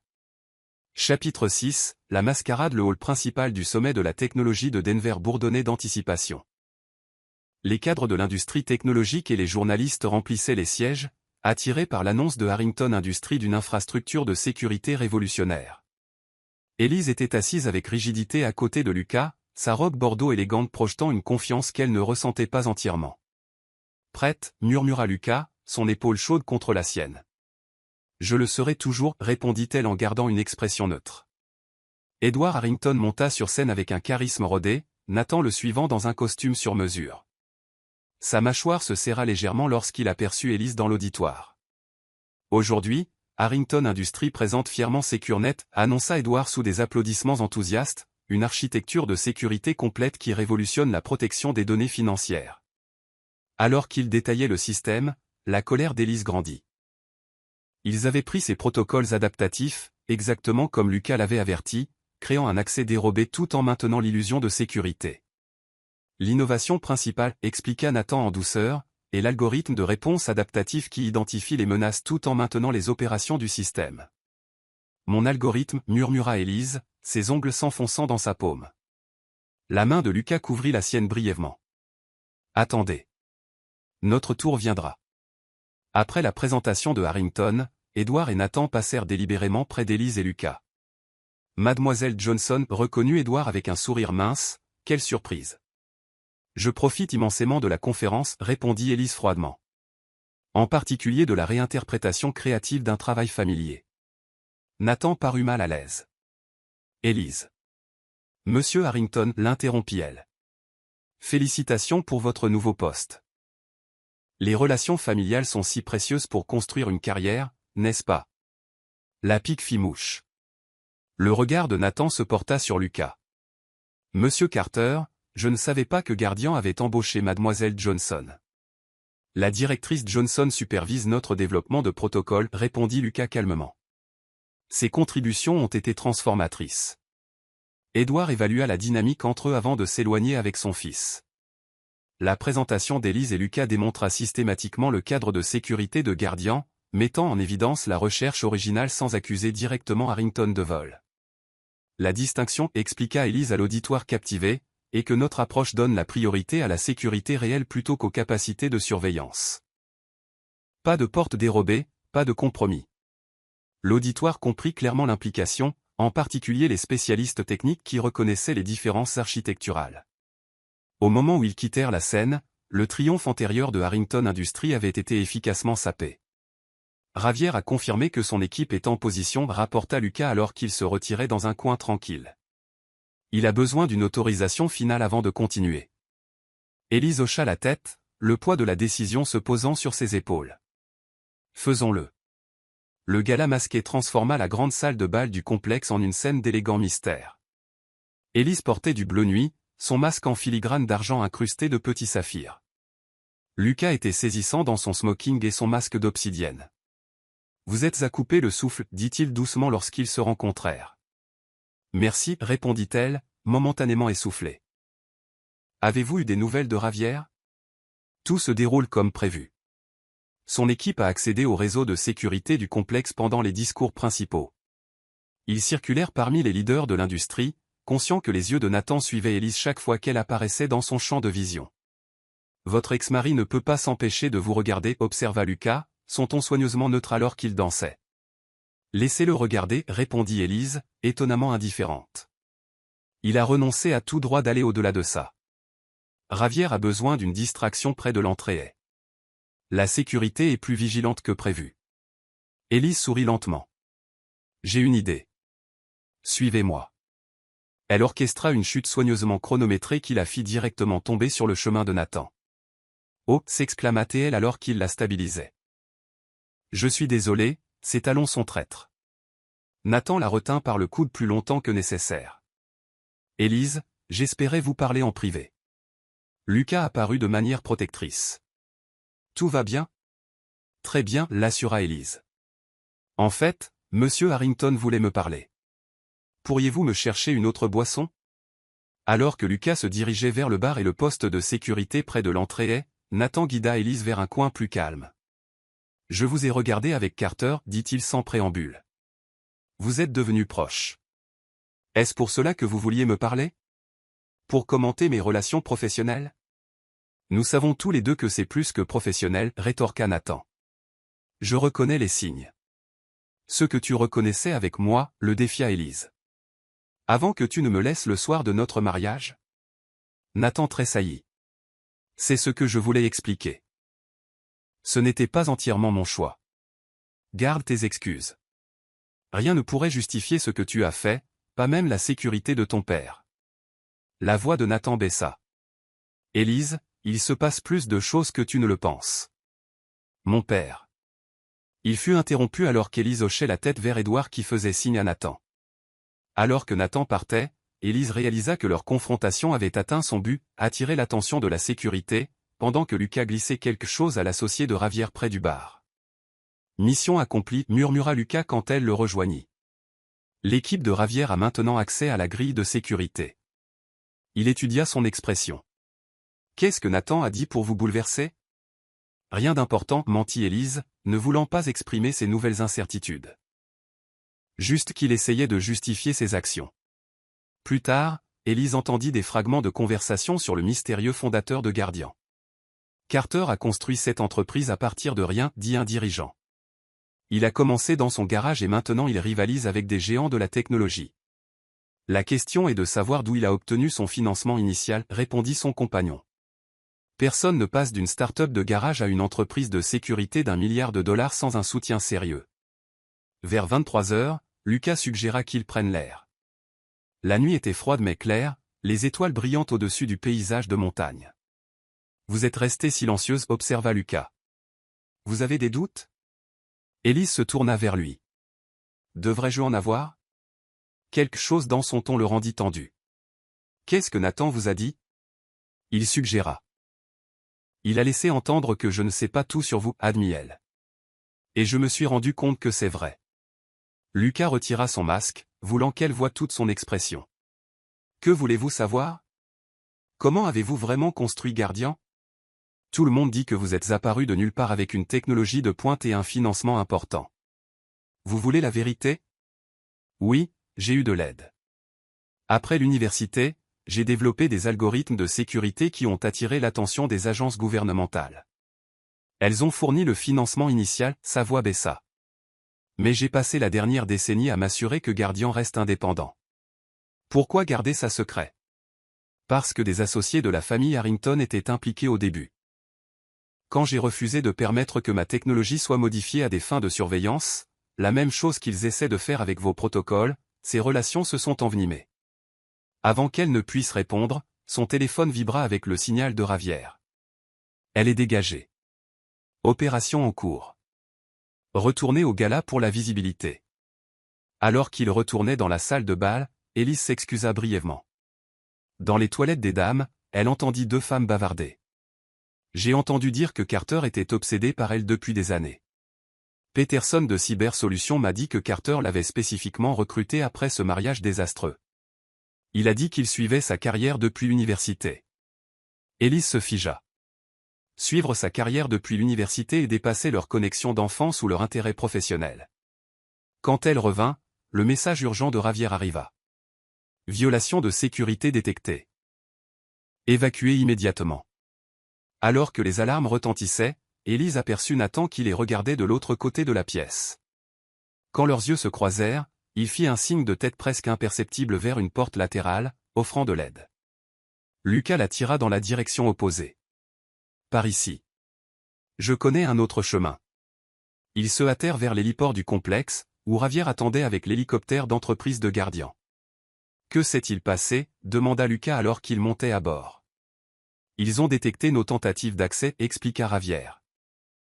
Nous avons obtenu ce dont nous avions besoin, mais ils savent que quelqu'un était dans leur système.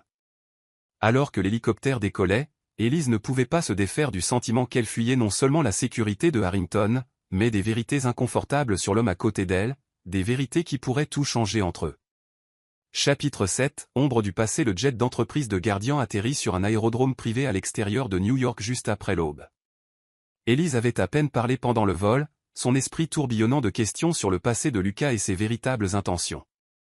Nous devrions nous rendre directement au bureau, suggéra Lucas alors qu'il descendait les escaliers du jet.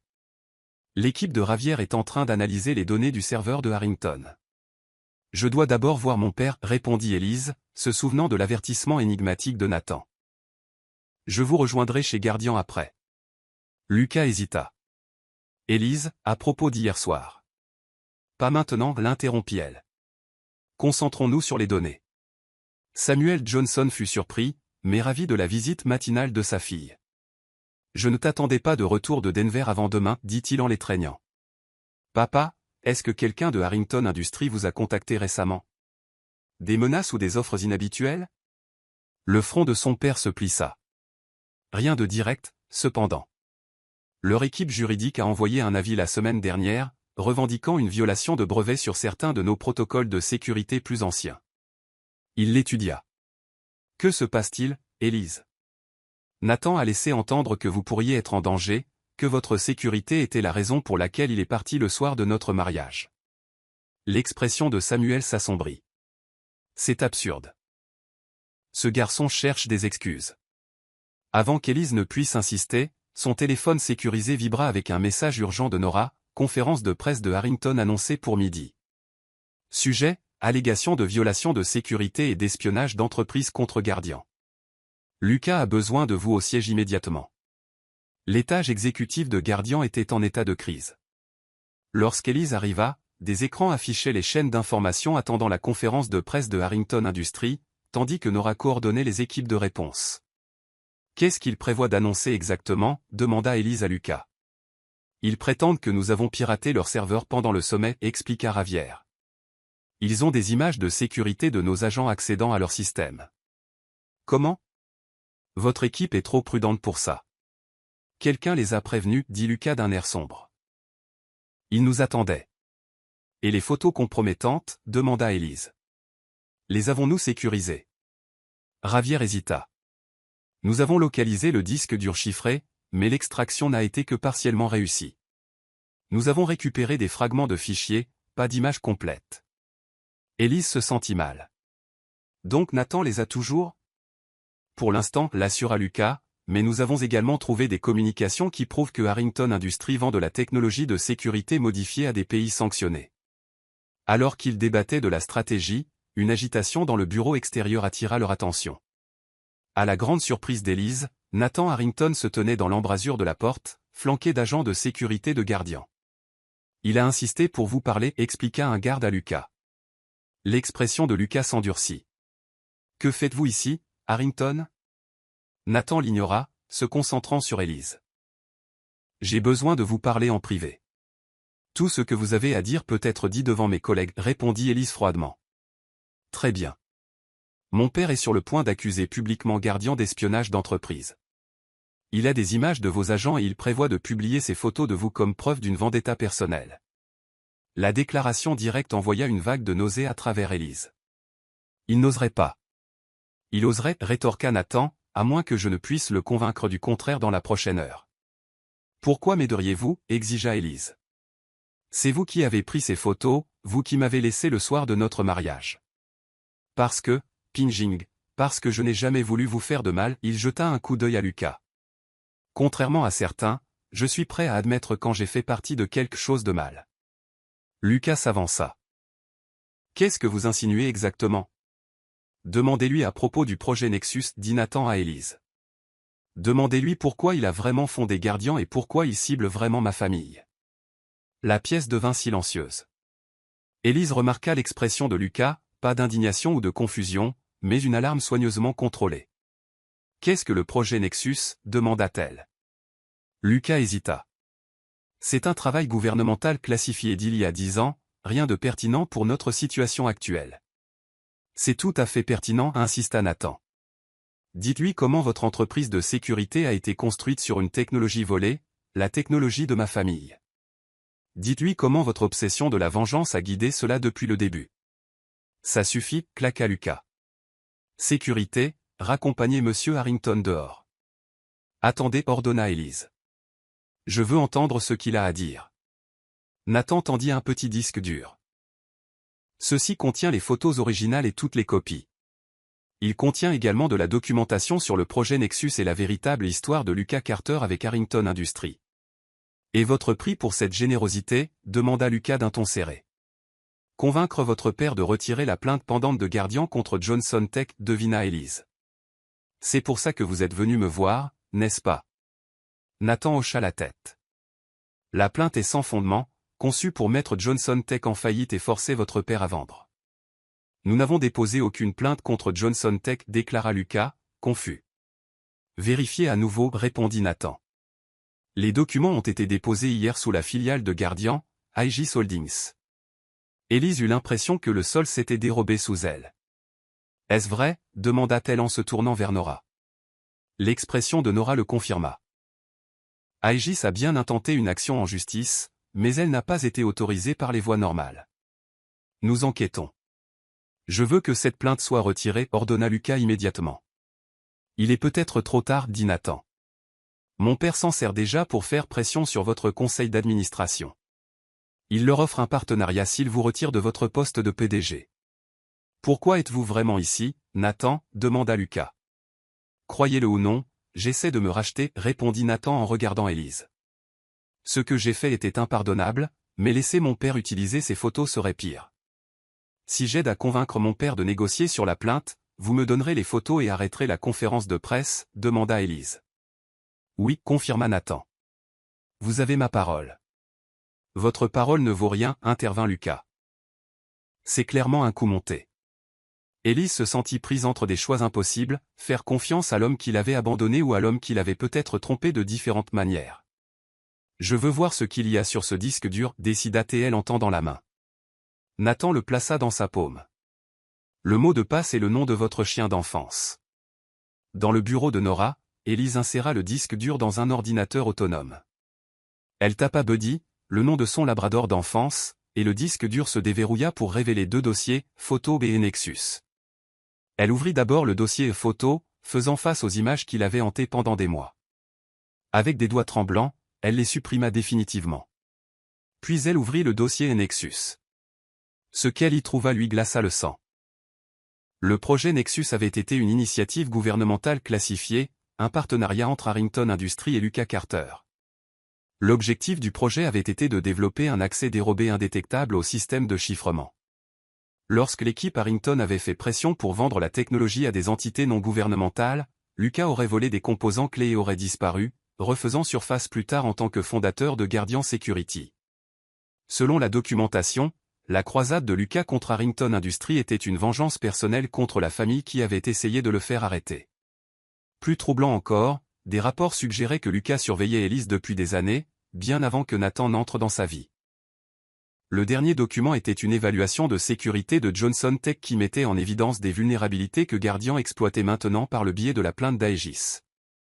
Les mains d'Elise tremblaient alors qu'elle fermait les fichiers. Si cela était vrai, alors Lucas l'avait manipulé depuis le début, utilisant sa douleur et son humiliation pour faire avancer sa vendetta contre la famille Harrington. La pensée la rendit physiquement malade. Avait-elle simplement échangé un manipulateur contre un autre, plus sophistiqué? Lorsqu'elle sortit du bureau de Nora, elle trouva Nathan qui l'attendait dans la zone de réception. « J'ai supprimé les photos », l'informa Elise, « et j'ai lu à propos du projet Nexus. » « Alors vous comprenez ce à quoi vous avez affaire, dit Nathan.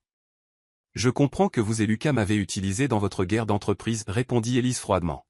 « La différence est que vous l'avez admis. »« Je regrette ce que je vous ai fait chaque jour, dit Nathan doucement, une vulnérabilité surprenante dans sa voix. Pas seulement parce que c'était mal, mais parce que ce que nous avions, ce n'était pas entièrement faux, Elise, pas pour moi. » Avant qu'elle ne puisse traiter cette confession inattendue, Lucas apparut dans l'embrasure de la porte. « La plainte contre Johnson Tech a été retirée, annonça-t-il. J'ai personnellement signé les documents. » Nathan parut surpris. C'était d'une efficacité inattendue. « Et contrairement à certaines personnes, je tiens mes promesses à Elise, dit Lucas d'un ton appuyé. La tension entre les hommes était palpable, des années de rivalité d'entreprise maintenant compliquées par leur lien avec Elise. Elle se plaça entre eux, ne voulant pas être un prix dans leur lutte de pouvoir. « Vous annulerez la conférence de presse » demanda-t-elle à Nathan. « Je ferai ce que je peux, promit-il, mais mon père pourrait continuer quand même. » En partant, il lança un dernier avertissement, « Elise, faites attention à qui vous faites confiance. Certaines obsessions sont plus profondes que vous ne le pensez. » Restée seule avec Lucas, Elise dit simplement, « Nous devons parler. » Lucas hocha la tête, son expression réservée mais résignée. « Oui, nous devons le faire. » Le poids du projet Nexus pesait entre eux comme une barrière physique. Quelle que soit la confiance qui s'était construite entre eux au cours des derniers mois, elle reposait maintenant sur un terrain précaire, sapé par des révélations qui remettaient en question tout ce qu'Elise avait fini par croire sur les motivations de Lucas. « Pas ici, décida-t-elle, ayant besoin d'un terrain neutre pour cette conversation. Quelque part en privé. » Alors qu'il se dirigeait vers son bureau, Elise sentit le poids des décisions peser sur elle. Les photos avaient disparu, mais les dommages causés à sa confiance pourraient être irréparables. Chapitre 8, choix douloureux. Le bureau de Lucas semblait plus petit que d'habitude alors qu'Elise lui faisait face de l'autre côté de son bureau. Les baies vitrées qui offraient normalement une vue panoramique sur la ville ne reflétaient plus que leurs expressions tendues alors que la soirée tombait. « Les fichiers que Nathan vous a donnés, commença Lucas, sa voix soigneusement contrôlée, je devrais vous expliquer. » Oui, vous devriez, accepta Elise, maintenant une distance professionnelle malgré la tempête d'émotions sous sa surface. Le projet Nexus, votre histoire avec Harrington Industries, la surveillance de moi pendant des années. Par quoi devrions-nous commencer? Lucas passa une main dans ses cheveux noirs, un geste rare de malaise de la part d'un homme habituellement si calme. Le projet Nexus était réel. J'ai été recruté directement après le MIT pour travailler sur la technologie de cryptage avec des applications gouvernementales. Harrington Industries était le principal contractant. Et vous avez volé leur travail, déclara Elise d'un ton plat. Non, rétorqua Lucas fermement. Je les ai empêchés de vendre de la technologie d'intrusion à des entités étrangères. Edward Harrington voulait monétiser ce qui était censé être une infrastructure de sécurité classifiée. Quand je m'y suis opposé, je suis devenu un fardeau. Alors vous avez pris la technologie et avez construit Guardian avec. La mâchoire de Lucas se serra. J'ai pris mon propre travail et j'ai construit quelque chose de mieux, une sécurité sans porte dérobée ni compromis. Édouard ne me l'a jamais pardonné. Élise l'étudia, cherchant la tromperie et trouvant à la place ce qui semblait être une conviction sincère. Et votre intérêt pour moi? Les rapports ont montré que vous surveilliez ma carrière pendant des années. Une rougeur monta sur les pommettes de Lucas. Ce n'est pas tout à fait exact. Oui, j'ai suivi vos réalisations professionnelles. Vous aviez de la surveillance sur moi, l'interrompit Élise brusquement. J'avais mis en place des alertes de sécurité concernant vos innovations, corrigea Lucas. Votre travail sur les protocoles adaptatifs était révolutionnaire. Quand vous vous êtes impliqué avec Nathan, j'étais préoccupé. Assez préoccupé pour apparaître de manière opportune après que mon mariage a échoué, le défia Élise. N'étais-je qu'un autre moyen de vous venger de la famille Harrington? La douleur traversa les traits de Lucas. C'est ce que vous pensez? Que j'ai passé des mois à construire une relation avec vous comme un complot de vengeance élaboré?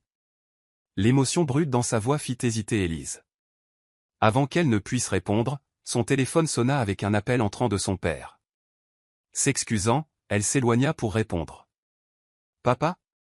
Tout va bien? » Élise, la voix de son père semblait tendue, « J'ai besoin que tu rentres à la maison maintenant. » Qu'est-ce qui ne va pas? L'alarme la traversa. « Rentre, s'il te plaît, » et il hésita, « Ne viens pas avec Lucas. » L'appel se déconnecta avant qu'elle ne puisse poser plus de questions. Se tournant vers Lucas, elle le trouva la regardant avec inquiétude. « Je dois partir, dit-elle. Mon père a besoin de moi. » Lucas hocha la tête, respectant ses priorités, malgré leur conversation inachevée. « Nous continuerons cela plus tard, mais Élise, quoi que vous croyiez à propos de mon passé, sachez s'il vous plaît que mes sentiments pour vous ont toujours été sincères. » La sincérité simple dans sa voix la frappa plus puissamment que n'importe quelle explication élaborée aurait pu le faire. Avec des émotions trop compliquées pour être démêlées sur le moment, Élise partit, le poids des questions non résolues lourd sur ses épaules.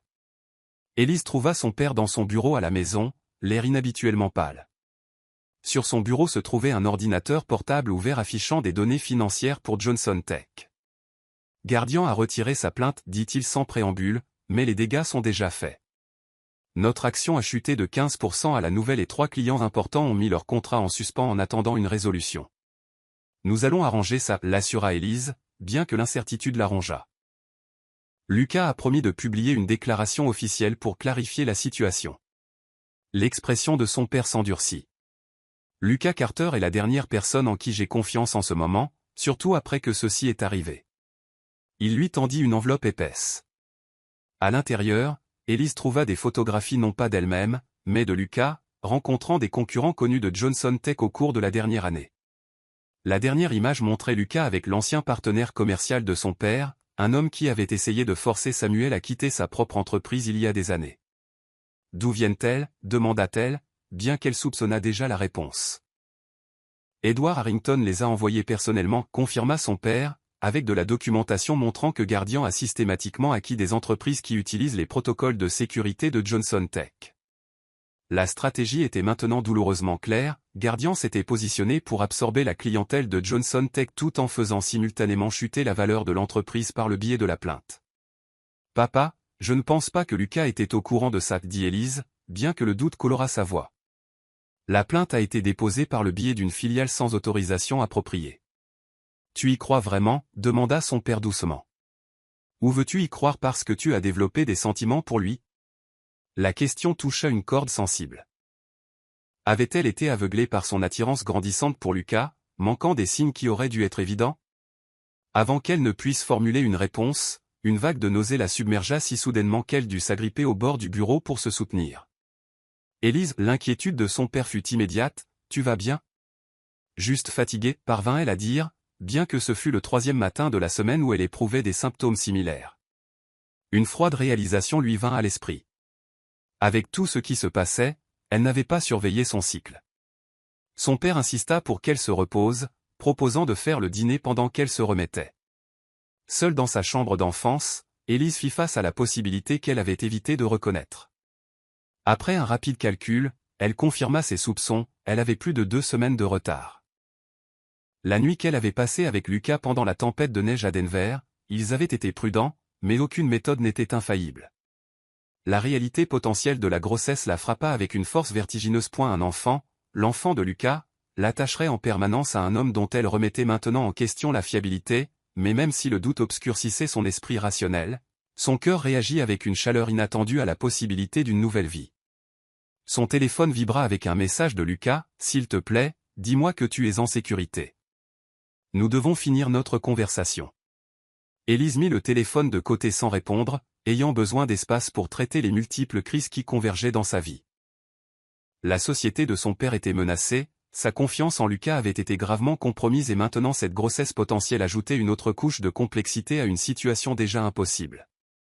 Après le dîner avec son père, au cours duquel elle évita soigneusement de discuter de ses soupçons concernant son état, Élise prit une décision, elle aurait besoin de clarté sur tous les fronts avant de déterminer ses prochaines étapes. Le lendemain matin, elle rendit visite à son médecin sous prétexte d'un examen de routine. La prise de sang confirma ce qu'elle soupçonnait déjà, elle était enceinte d'environ 8 semaines. Tout semble normal, l'assura son médecin, bien que votre tension artérielle soit élevée. Êtes-vous soumise à un stress inhabituel? Élise parvint à faire un sourire ironique, on pourrait dire ça. Avec la confirmation médicale de sa grossesse, Élise faisait face à sa décision la plus difficile à ce jour, devait-elle en informer Lucas immédiatement? Attendre qu'elle ait décidé comment procéder avec leur relation? L'homme pour qui elle avait développé des sentiments profonds était maintenant enveloppé de suspicion, et pourtant, il était indéniablement le père de son enfant. De retour à son appartement pour rassembler ses pensées, Élise trouva Nathan Harrington qui l'attendait dans le hall. Son instinct immédiat fut la suspicion. « Avant que vous n'appeliez la sécurité, dit-il rapidement, levant les mains, je suis venu vous prévenir. Mon père va de l'avant avec la conférence de presse demain, avec ou sans mon soutien. Je pensais que vous alliez l'arrêter, accusa Élise. J'ai essayé, répondit Nathan, avec un regret sincère dans son expression, mais il est déterminé à détruire à la fois Guardian et Johnson Tech. Les photos de vous n'étaient qu'un moyen de pression, sa véritable cible a toujours été Lucas. Pourquoi me dites-vous cela? Parce que contrairement à ce que vous pourriez croire, je tenais à vous, Élise, l'expression de Nathan s'adoucit. Ce que j'ai fait est impardonnable, mais j'essaie de réparer. Élise l'étudia, pesant sa sincérité contre sa trahison passée. Qu'est-ce que votre père a prévu? Il va révéler le projet Nexus, en dépeignant publiquement Lucas comme un voleur qui a construit Guardian sur une technologie volée. Ensuite, il annoncera un partenariat avec 3 des plus grands clients de Johnson Tech, ce qui videra la société de votre père. L'attaque complète dévasterait à la fois Lucas et son père simultanément. Malgré ses propres doutes sur Lucas, Élise ne pouvait rester les bras croisés et regarder cette destruction. Merci pour l'avertissement, dit-elle finalement. Nathan hocha la tête, se tournant pour partir avant d'hésiter. Élise, je sais que vous avez des sentiments pour Carter, mais soyez prudente. Son obsession de détruire ma famille l'a consumée pendant des années. Ne vous laissez pas devenir un dommage collatéral. Après son départ, Élise s'assit dans son appartement, une main inconsciemment posée sur son ventre encore plat. L'enfant qui grandissait en elle méritait mieux que de naître dans une guerre entre titans de l'entreprise. Pourtant, la pensée de s'éloigner de Lucas, d'élever leur enfant sans lui, créa une douleur qu'elle n'avait pas anticipée. Son téléphone avait accumulé une douzaine d'appels manqués de Lucas au cours de la dernière journée. Finalement, elle lui envoya un SMS, « Réunion avec Harrington Sir prévue pour demain. Nous devons être préparés. » Sa réponse fut immédiate, « Où êtes-vous » J'étais inquiet. La véritable inquiétude dans son simple message la toucha malgré ses réserves. Chez moi. J'ai besoin de temps pour réfléchir. Puis-je venir vous voir? Il y a plus à expliquer sur Nexus. Élise hésita puis prit sa décision, pas ce soir. Je serai chez Guardian dès demain matin. Nous parlerons alors. Elle avait besoin de cette nuit seule pour décider comment gérer la révélation de sa grossesse. L'enfant compliquait tout, créant une permanence à sa connexion avec Lucas qui transcendait les intrigues d'entreprise ou les trahisons passées. Alors qu'elle se préparait pour le lit, l'épuisement des montagnes russes émotionnelles de la journée s'installant dans ses os, le téléphone d'Élise sonna avec un dernier message de Lucas, « Quoi que vous pensiez, quels que soient les doutes que Nathan a plantés, s'il vous plaît, souvenez-vous de ceci, mes sentiments pour vous ont été la partie la plus honnête de ma vie depuis des années. Je vous le prouverai demain. » La simple déclaration lui fit monter des larmes inattendues aux yeux. Malgré tout, malgré les doutes raisonnables et les preuves accablantes, son cœur répondait toujours à lui avec un désir qu'elle ne pouvait pas facilement écarter. Demain apporterait la confrontation et des révélations difficiles, mais ce soir, Élise s'autorisa à imaginer, juste brièvement, un avenir où les complications disparaîtraient, où l'enfant grandissant à l'intérieur d'elle connaîtrait les deux parents dans une relation construite sur la vérité plutôt que sur un avantage stratégique. C'était un beau rêve, mais alors qu'elle sombrait dans un sommeil agité, Élise savait que la réalité exigerait des choix douloureux le matin venu, des choix qui changeraient à jamais, non seulement sa vie, mais maintenant aussi la vie de son enfant à naître. Chapitre 9, Vérité et conséquences. Le siège de gardien bourdonnait alors qu'Élise arrivait le lendemain matin. Des camions de presse bordaient la rue à l'extérieur, preuve que la conférence de presse d'Edward Harrington avait attiré une attention médiatique considérable. Des gardes de sécurité l'escortèrent par une entrée latérale pour éviter les journalistes qui se rassemblaient. Nora la rencontra dans le hall, une tablette à la main et l'inquiétude évidente sur son visage. Lucas vous attend dans la salle de crise avec les avocats. Harrington Industries a déjà publié un communiqué affirmant qu'ils fourniront des preuves de vol systématique de propriété intellectuelle par Guardian. Élise hocha la tête, maintenant un calme professionnel malgré le tumulte de ses émotions personnelles. Quelle est notre contre-stratégie? Lucas veut en discuter avec vous directement, répondit Nora, l'étudiant avec des yeux perspicaces. Vous allez bien? Vous avez l'air pâle. Juste fatigué, l'assura Élise, évitant consciemment tout geste vers son abdomen où son secret grandissait. Les derniers jours ont été intenses. La salle de crise se tut quand elle entra. Lucas se leva immédiatement, le soulagement se lisant sur ses traits. Des cernes sombres sous ses yeux suggéraient qu'il n'avait pas dormi. Élise, dit-il, son nom émergeant comme une prière, merci d'être venue. Elle le reconnut d'un signe de tête, prenant place à la table de conférence. À quoi faisons-nous face? Ravière activa l'écran principal affichant une chronologie des annonces prévues par Harrington Industries. Edward Harrington a programmé une conférence de presse à midi. D'après nos renseignements, il prévoit de publier des documents sur le projet Nexus, dépeignant Guardian comme étant construit sur une technologie volée. Est-ce vrai? Demanda Élise sans détour, regardant directement Lucas. Avez-vous pris leur technologie pour démarrer Guardian? La tension de la pièce s'épaissit alors que tout le monde attendait sa réponse. Lucas rencontra son regard sans ciller. Non, dit-il fermement. Ce que j'ai développé au projet Nexus était mon propre travail. Quand j'ai découvert le plan d'Harrington de le vendre à des entités étrangères non autorisées, je suis parti avec seulement mes recherches personnelles. Ce que je ne pouvais pas prendre, je l'ai détruit pour empêcher toute mauvaise utilisation. Donc vous avez détruit leur propriété, insista Élise. J'ai détruit des outils dangereux qui auraient compromis la sécurité nationale, corrigea Lucas. Harrington a passé une décennie à essayer de faire passer ça pour du vol, mais la réalité est que j'ai empêché une grave violation de technologies classifiées. Le conseil juridique intervint avec des recommandations stratégiques, mais Élise eut du mal à se concentrer alors qu'une autre vague de nausées la submergeait. Les symptômes de la grossesse devenaient de plus en plus difficiles à dissimuler. Elle s'excusa brièvement, revenant après s'être aspergée d'eau froide sur le visage dans les toilettes. Lorsqu'elle rentra, Lucas était seul dans la salle de crise, les autres étant partis pour mettre en œuvre les stratégies de réponse initiale. Nous devons parler en privé, dit-il sans préambule, de tout. Nexus, la surveillance, la société de votre père. Plus de demi-vérité ou d'omission stratégique. Élise hésita, puis hocha la tête. J'écoute. La façade professionnelle de Lucas s'adoucit, révélant la vulnérabilité en dessous. J'ai surveillé votre carrière après que nous nous soyons reconnectés à la conférence de la Silicon Valley il y a 4 ans. Pas par surveillance, mais en suivant vos publications et vos dépôts de brevets. Votre travail était brillant. Je voulais vous offrir un poste chez Guardian, même à l'époque. Pourquoi ne l'avez-vous pas fait? Demanda Élise. Parce que je ne voulais pas vous entraîner dans mon conflit avec Harrington Industries, admit Lucas. Je savais qu'il me surveillait, cherchant des faiblesses. Toute personne proche de moi devenait une cible potentielle. Pourtant, quand Nathan m'a abandonné, vous êtes apparu immédiatement, observa Élise, son ton neutre mais interrogateur. L'expression de Lucas se crispa. Quand j'ai entendu ce qui s'était passé, j'étais furieux pour vous. Mais oui, j'ai aussi reconnu une opportunité, à la fois de vous aider et de finalement rassembler des preuves contre la famille Harrington.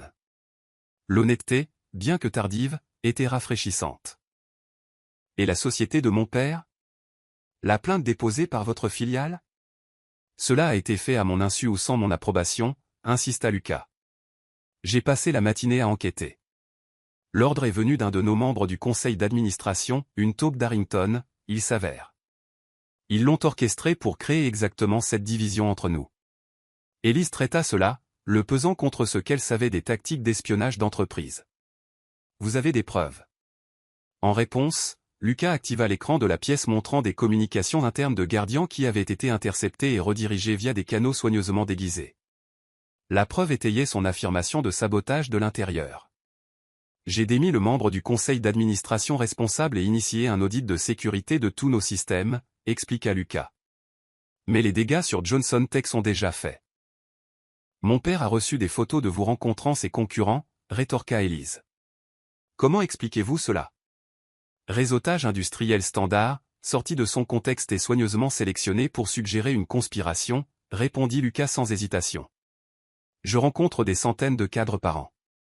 Harrington a sélectionné des images pour créer un faux récit. Son explication était plausible, et pourtant, Élise n'était pas entièrement convaincue. Pourquoi devrais-je vous croire plutôt que Nathan? Il a été étonnamment honnête à propos de ses propres méfaits. L'expression de Lucas s'assombrit. Parce que Nathan Harrington vous manipule, Élise. Sa soudaine crise de conscience est soigneusement calculée. La question est de savoir pourquoi. Avant qu'elle ne puisse répondre, Ravière fit irruption dans la pièce. Nous avons un problème. Harrington vient d'avancer sa conférence de presse. Ça commence maintenant. L'écran principal passa à une retransmission en direct d'Edward Harrington s'approchant d'un pupitre, son expression sévère mais satisfaite. Nathan se tenait légèrement derrière lui, l'air mal à l'aise mais résolu. Mesdames et messieurs, commença Edward, aujourd'hui, je suis ici pour dénoncer une campagne de 10 ans d'espionnage d'entreprise et de vol de technologie perpétrée par Guardian Security Systems et son fondateur, Lucas Carter. Alors qu'Edward se lançait dans ses accusations, le téléphone de Lucas sonna avec un message urgent. Il le lut, son expression passant de l'inquiétude au choc. « Qu'est-ce que c'est » demanda Élise. « L'équipe de Ravière a trouvé quelque chose dans les données du serveur d'Harrington, » répondit-il, transmettant le message à l'écran de la pièce.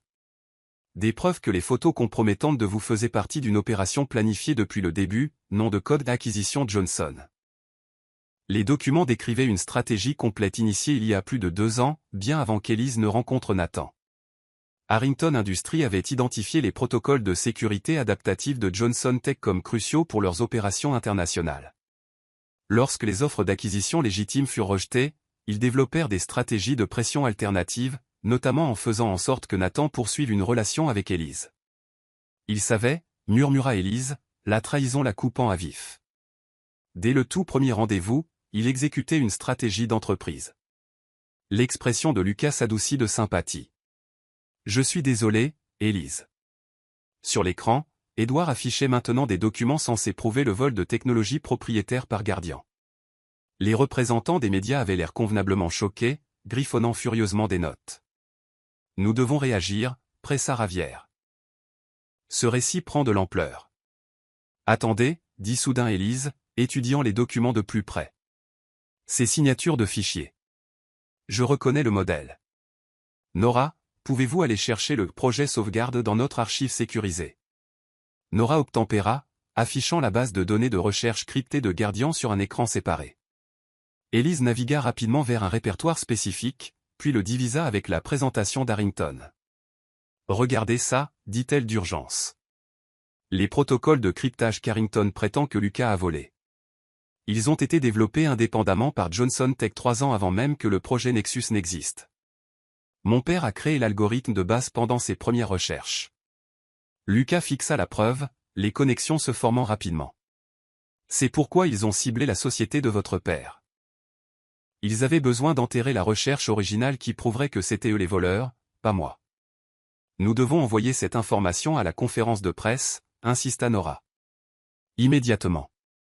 Non, rétorqua Élise, une idée se formant.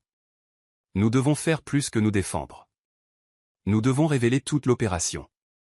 Elle se tourna vers Lucas. Me faites-vous confiance pour gérer ça? La question avait un poids au-delà de la crise immédiate, abordant la rupture fondamentale de confiance entre eux. La réponse de Lucas vint sans hésitation, complètement. Avec un but renouvelé, Élise décrivit une contre-stratégie qui exposerait la campagne d'espionnage d'entreprise, de contrefaçon de brevets et de manipulation personnelle d'Harrington Industries, vieille de plusieurs années. En quelques minutes, l'équipe exécutait son plan, transmettant simultanément des preuves aux journalistes financiers et aux autorités de régulation clés. Pendant qu'il travaillait, Lucas tira Élise à part. « Il y a autre chose que vous devriez savoir sur Nathan. » Elle se tendit, se préparant à d'autres révélations. « Quoi encore ?» Son apparent revirement, vous aidant à récupérer les photos, vous avertissant des plans de son père. « Ce n'est pas ce que ça semble être, » expliqua Lucas. L'équipe de Ravière a découvert des communications indiquant que Nathan se positionne pour prendre la tête de Harrington Industries. Il utilise ce conflit pour saper le leadership de son père, tout en paraissant moralement supérieur lui-même. L'information se déposa comme une pierre dans l'estomac d'Élise. Même l'apparente rédemption de Nathan avait été une manipulation stratégique. Donc les deux hommes Harrington m'ont utilisé, dit-elle platement. Le père et le fils. J'en ai bien peur, confirma doucement Lucas. Je suis désolé, Élise. Vous méritiez mieux. La simple validation de ses sentiments, de son droit de se sentir trahi, lui fit monter des larmes inattendues aux yeux. Elle les retint, se reconcentrant sur leur défi immédiat. Sur l'écran, Edward Harrington concluait ses accusations contre Guardian, l'air satisfait et victorieux. Alors qu'il invitait les questions des journalistes, la première vint d'un journaliste financier qu'Élise reconnut. « Monsieur Harrington, pourriez-vous commenter les documents qui viennent d'être publiés, suggérant que Harrington Industries a systématiquement volé la technologie de cryptage de Johnson Tech, puis a tenté d'acquérir la société pour cacher la preuve ?» Le sang-froid d'Edward s'échappa momentanément. « Je n'ai pas connaissance de tels documents. » Ils ont été publiés il y a quelques minutes, continua le journaliste, ainsi que des preuves que la relation de votre fils avec Élise Johnson a été orchestrée dans le cadre d'une stratégie d'acquisition d'entreprise. Daignez-vous ces allégations? La caméra captura l'expression d'alarme de Nathan, alors qu'il réalisait que leur opération avait été exposée. Edward tenta de limiter les dégâts, mais d'autres journalistes commencèrent à poser des questions précises sur la stratégie d'acquisition de Johnson et les photos compromettantes prises comme moyen de pression. En quelques minutes, la conférence de presse s'était transformée d'une attaque planifiée contre Guardian en une course défensive pour Harrington Industries. Interrogé directement sur la vente de technologies de sécurité à des pays sous sanctions, Edward mit fin brusquement à la conférence de presse, s'éloignant à la hâte avec Nathan à sa suite.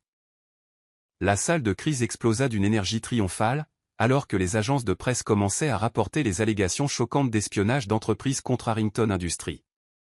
Les analystes financiers prédisaient déjà une dévaluation significative des actions et des enquêtes réglementaires potentielles. « Vous l'avez fait », dit Lucas doucement à Élise, une admiration sincère dans ses yeux. « Vous avez retourné toute leur stratégie contre eux. »« Nous l'avons fait », corrigea-t-elle, s'autorisant à reconnaître leur partenariat efficace, malgré les émotions compliquées entre eux. Mais ce n'est pas encore fini. Comme pour prouver son point, Nora rapporta que Nathan Harrington demandait à parler à Élise de toute urgence. Il est dans le hall. Il dit que c'est une question de vie ou de mort. C'est une autre manipulation, probablement, convint Élise. Mais j'ai besoin d'entendre ce qu'il a à dire. Avant que Lucas ne puisse protester, elle ajouta, « Je vais prendre la sécurité avec moi. » Dans la salle de réunion sécurisée à côté du hall principal, Nathan faisait les 100 pas avec anxiété, son apparence normalement impeccable étant débraillée. Il s'arrêta quand Élise entra, le soulagement se lisant sur ses traits. « Élise, Dieu merci. Vous devez quitter le bâtiment maintenant. »« Pourquoi ferais-je ça ?»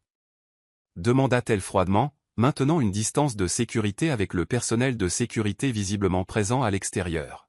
« Parce que mon père a perdu la tête, » répondit Nathan, une peur sincère dans sa voix. Quand notre conférence de presse a échoué, il a activé des mesures d'urgence. Il y a une cyberattaque visant le système central de Guardian, prévue pour être déployée dans l'heure. Mais ce n'est pas seulement numérique. Il a des gens à l'intérieur du bâtiment. Encore une manipulation, Nathan? C'est comme ça que vous prévoyez de remplacer votre père en tant que PDG, en m'avertissant de menaces qui n'existent pas? Nathan eut l'air sincèrement surpris. Élise, c'est réel. Mon père préférerait détruire Guardian complètement plutôt que de perdre face à Lucas Carter. Vous devez évacuer le bâtiment maintenant. Avant qu'elle ne puisse répondre, les alarmes de sécurité du bâtiment s'activèrent, les lumières d'urgence baignant la pièce d'un rouge pulsant. À travers les murs de verre, Élise pouvait voir le personnel se déplacer rapidement vers les sorties. Son téléphone vibra avec un message de Lucas, violation de la salle des serveurs confirmée. Évacuation du bâtiment initiée. Rendez-vous à la sortie de secours B, vous étiez au courant, accusa TL Nathan qui semblait sincèrement alarmé par le chaos qui se déroulait. Pas si tôt, admit-il. S'il vous plaît, Élise, quoi que vous pensiez de moi, j'essaie de vous aider maintenant. La vendetta de mon père contre Carter l'a consumé. Il ne se soucie plus de savoir qui est blessé. La sincérité dans sa voix fit hésiter Élise. Avant qu'elle ne puisse décider comment répondre, Lucas fit irruption dans la pièce, ses yeux se fixant immédiatement sur Nathan avec une fureur à peine contenue. « Qu'avez-vous fait » demanda-t-il. « Pour une fois, rien » répondit Nathan, les mains levées de manière défensive. « Je suis venu prévenir Élise. »« Après que votre famille ait mis en place la menace » rétorqua Lucas. « Pas moi » insista Nathan. « Mon père travaille avec des gens que je ne connais même pas. Cela dépasse la guerre d'entreprise. Il est complètement détraqué. » Le personnel de sécurité rapporta que les systèmes numériques du bâtiment étaient sous attaque, avec la suppression des incendies et les contrôles des ascenseurs déjà compromis. Lucas prit une décision immédiate, nous évacuons. Nous tous, y compris vous, Harrington, ajouta-t-il d'un ton sombre. Si c'est un piège, vous venez avec nous. Alors qu'il se dirigeait vers la sortie de secours, une autre vague de nausées frappa Élise, plus forte qu'avant. Elle trébucha instinctivement, posant une main protectrice sur son abdomen. Lucas la rattrapa par le bras, la stabilisant avec inquiétude. « Élise, qu'est-ce qui ne va pas ?» Le moment de vulnérabilité la força à prendre une décision qu'elle avait évitée. Avec les alarmes hurlantes et le chaos qui éclatait autour d'eux, la vérité personnelle semblait soudainement plus importante que la guerre d'entreprise. « Je suis enceinte » admit-elle, le regardant directement dans les yeux. 8 semaines. Denver. Lucas se figea, le choc et l'émerveillement transformant son expression. « Vous êtes. »« Nous sommes. » Il ne pouvait pas former de phrase complète. « Oui » confirma-t-elle simplement. Pendant un instant, le bâtiment aurait pu s'effondrer autour d'eux, et aucun des deux ne l'aurait remarqué. Quelque chose de fondamental changea dans les yeux de Lucas, une nouvelle détermination, une protectivité plus féroce. « Il faut qu'on vous sorte d'ici » dit-il, sa voix douce mais urgente. Maintenant. Alors qu'il continuait vers la sortie, Élise surprit Nathan en train de les regarder avec une expression illisible. Elle ne pouvait pas dire s'il avait entendu sa révélation, mais quelque chose dans son regard suggérait qu'il comprenait qu'il l'avait vraiment perdu, non pas au profit de Lucas Carter, mais au profit d'un avenir qui n'avait pas de place pour les machinations de la famille Harrington. À l'extérieur du bâtiment, alors que les véhicules d'urgence arrivaient et que la sécurité de gardiens établissait un périmètre, Lucas garda Élise près de lui, sa main de manière protectrice dans le bas de son dos. Le geste était subtil mais profond, une promesse silencieuse, que quels que soient les défis auxquels ils feraient face, ils les affronteraient ensemble.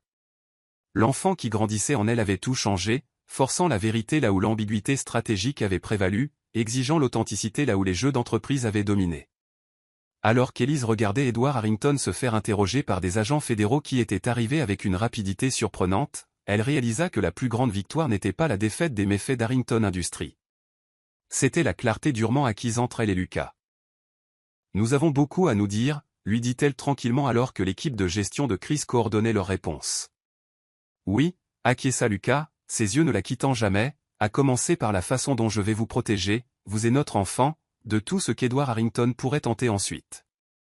La simple reconnaissance de leur avenir partagé, aussi compliqué qu'il soit, apaisa quelque chose dans le cœur d'Élise.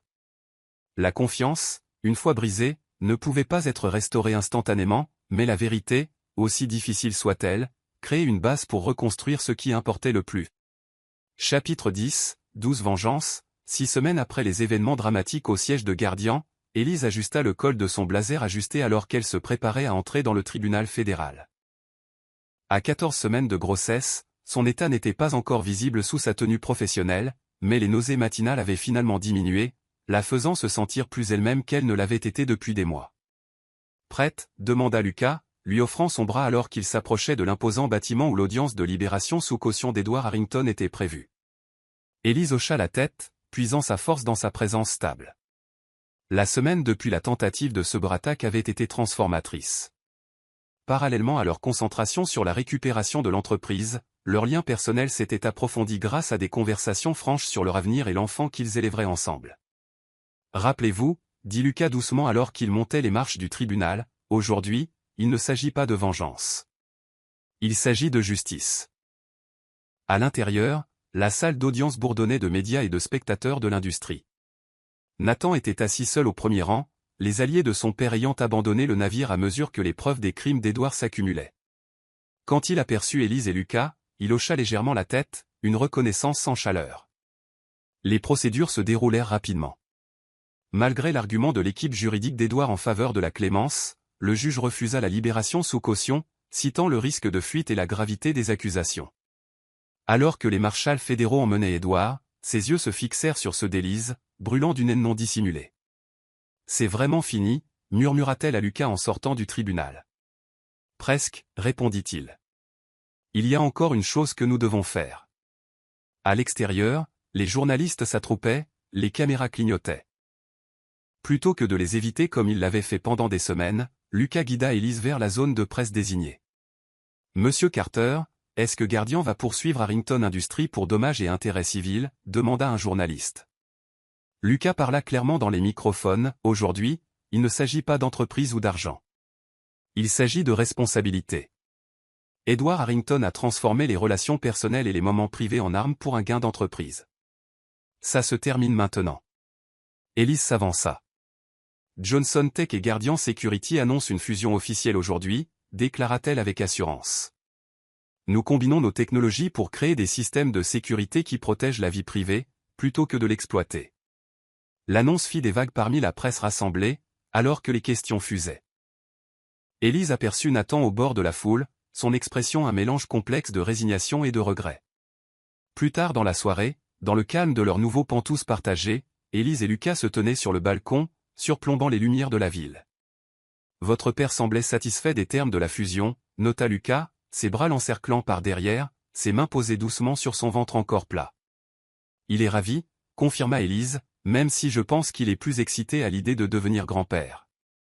Ils avaient progressé avec prudence dans la reconstruction de leur relation, privilégiant l'honnêteté à la passion, la confiance à la commodité. La grossesse avait accéléré leur calendrier, mais pas leur attention prudente à la guérison des blessures de la trahison. « J'ai reçu l'offre de plaider coupable de Nathan aujourd'hui, » dit Lucas. En échange de son témoignage contre son père, il obtient l'immunité et conserve une participation minoritaire dans la société restructurée. « Et vous avez accepté » demanda Élise, surprise. « La justice ne signifie pas toujours la destruction » répondit Lucas. « Parfois, cela signifie la transformation. » De plus, ajouta-t-il avec une pointe de satisfaction, regarder l'empire de son père être démantelé, alors qu'il reste impuissant à l'arrêter, semble être une punition appropriée. Élise se tourna dans ses bras, étudiant le visage de l'homme qui était passé d'une connaissance d'enfance à un allié d'affaires, puis au père de son enfant. Le voyage avait été compliqué par des mensonges et des manipulations, mais finalement forgé dans une vérité durement acquise. Quand je me suis tenu à cet hôtel avec Nathan, je pensais que je savais ce qu'était l'amour, réfléchit-elle. Je n'avais aucune idée qu'il faudrait un chagrin d'amour et une trahison pour trouver la vraie chose. Les yeux de Lucas s'adoucirent alors qu'il posait une main douce sur sa joue. Certains chemins sont plus sinueux que d'autres, mais ils mènent quand même là où ils sont censés mener. 3 mois plus tard, lors d'une petite cérémonie privée surplombant l'océan, Élise et Lucas échangèrent leurs vœux avec seulement leurs amis les plus proches et leur famille présents. Son père rayonnait de fierté alors qu'il la conduisait dans l'allée, sa robe ivoire s'adaptant élégamment à son ventre qui s'arrondissait. Alors que Lucas glissait l'anneau à son doigt, Élise réfléchit au voyage qui les avait amenés ici. De fiancée abandonnée à future mère, de pion d'entreprise à partenaire puissant, elle avait retrouvé non seulement sa dignité, mais aussi son avenir. La vengeance ultime contre ceux qui avaient tenté de l'utiliser n'était pas leur chute, aussi satisfaisante qu'elle ait pu être. C'était son triomphe, cette nouvelle vie construite sur l'amour véritable, le respect mutuel et la base inébranlable de la vérité qu'ils avaient tant lutté pour établir. Lorsque leur fille naquit 3 mois plus tard, une belle et forte petite fille avec l'esprit déterminé de sa mère et les yeux réfléchis de son père, ils la nommèrent Hope, espoir, un témoignage de ce qu'ils avaient trouvé l'un en l'autre, lorsque toutes les autres certitudes avaient échoué.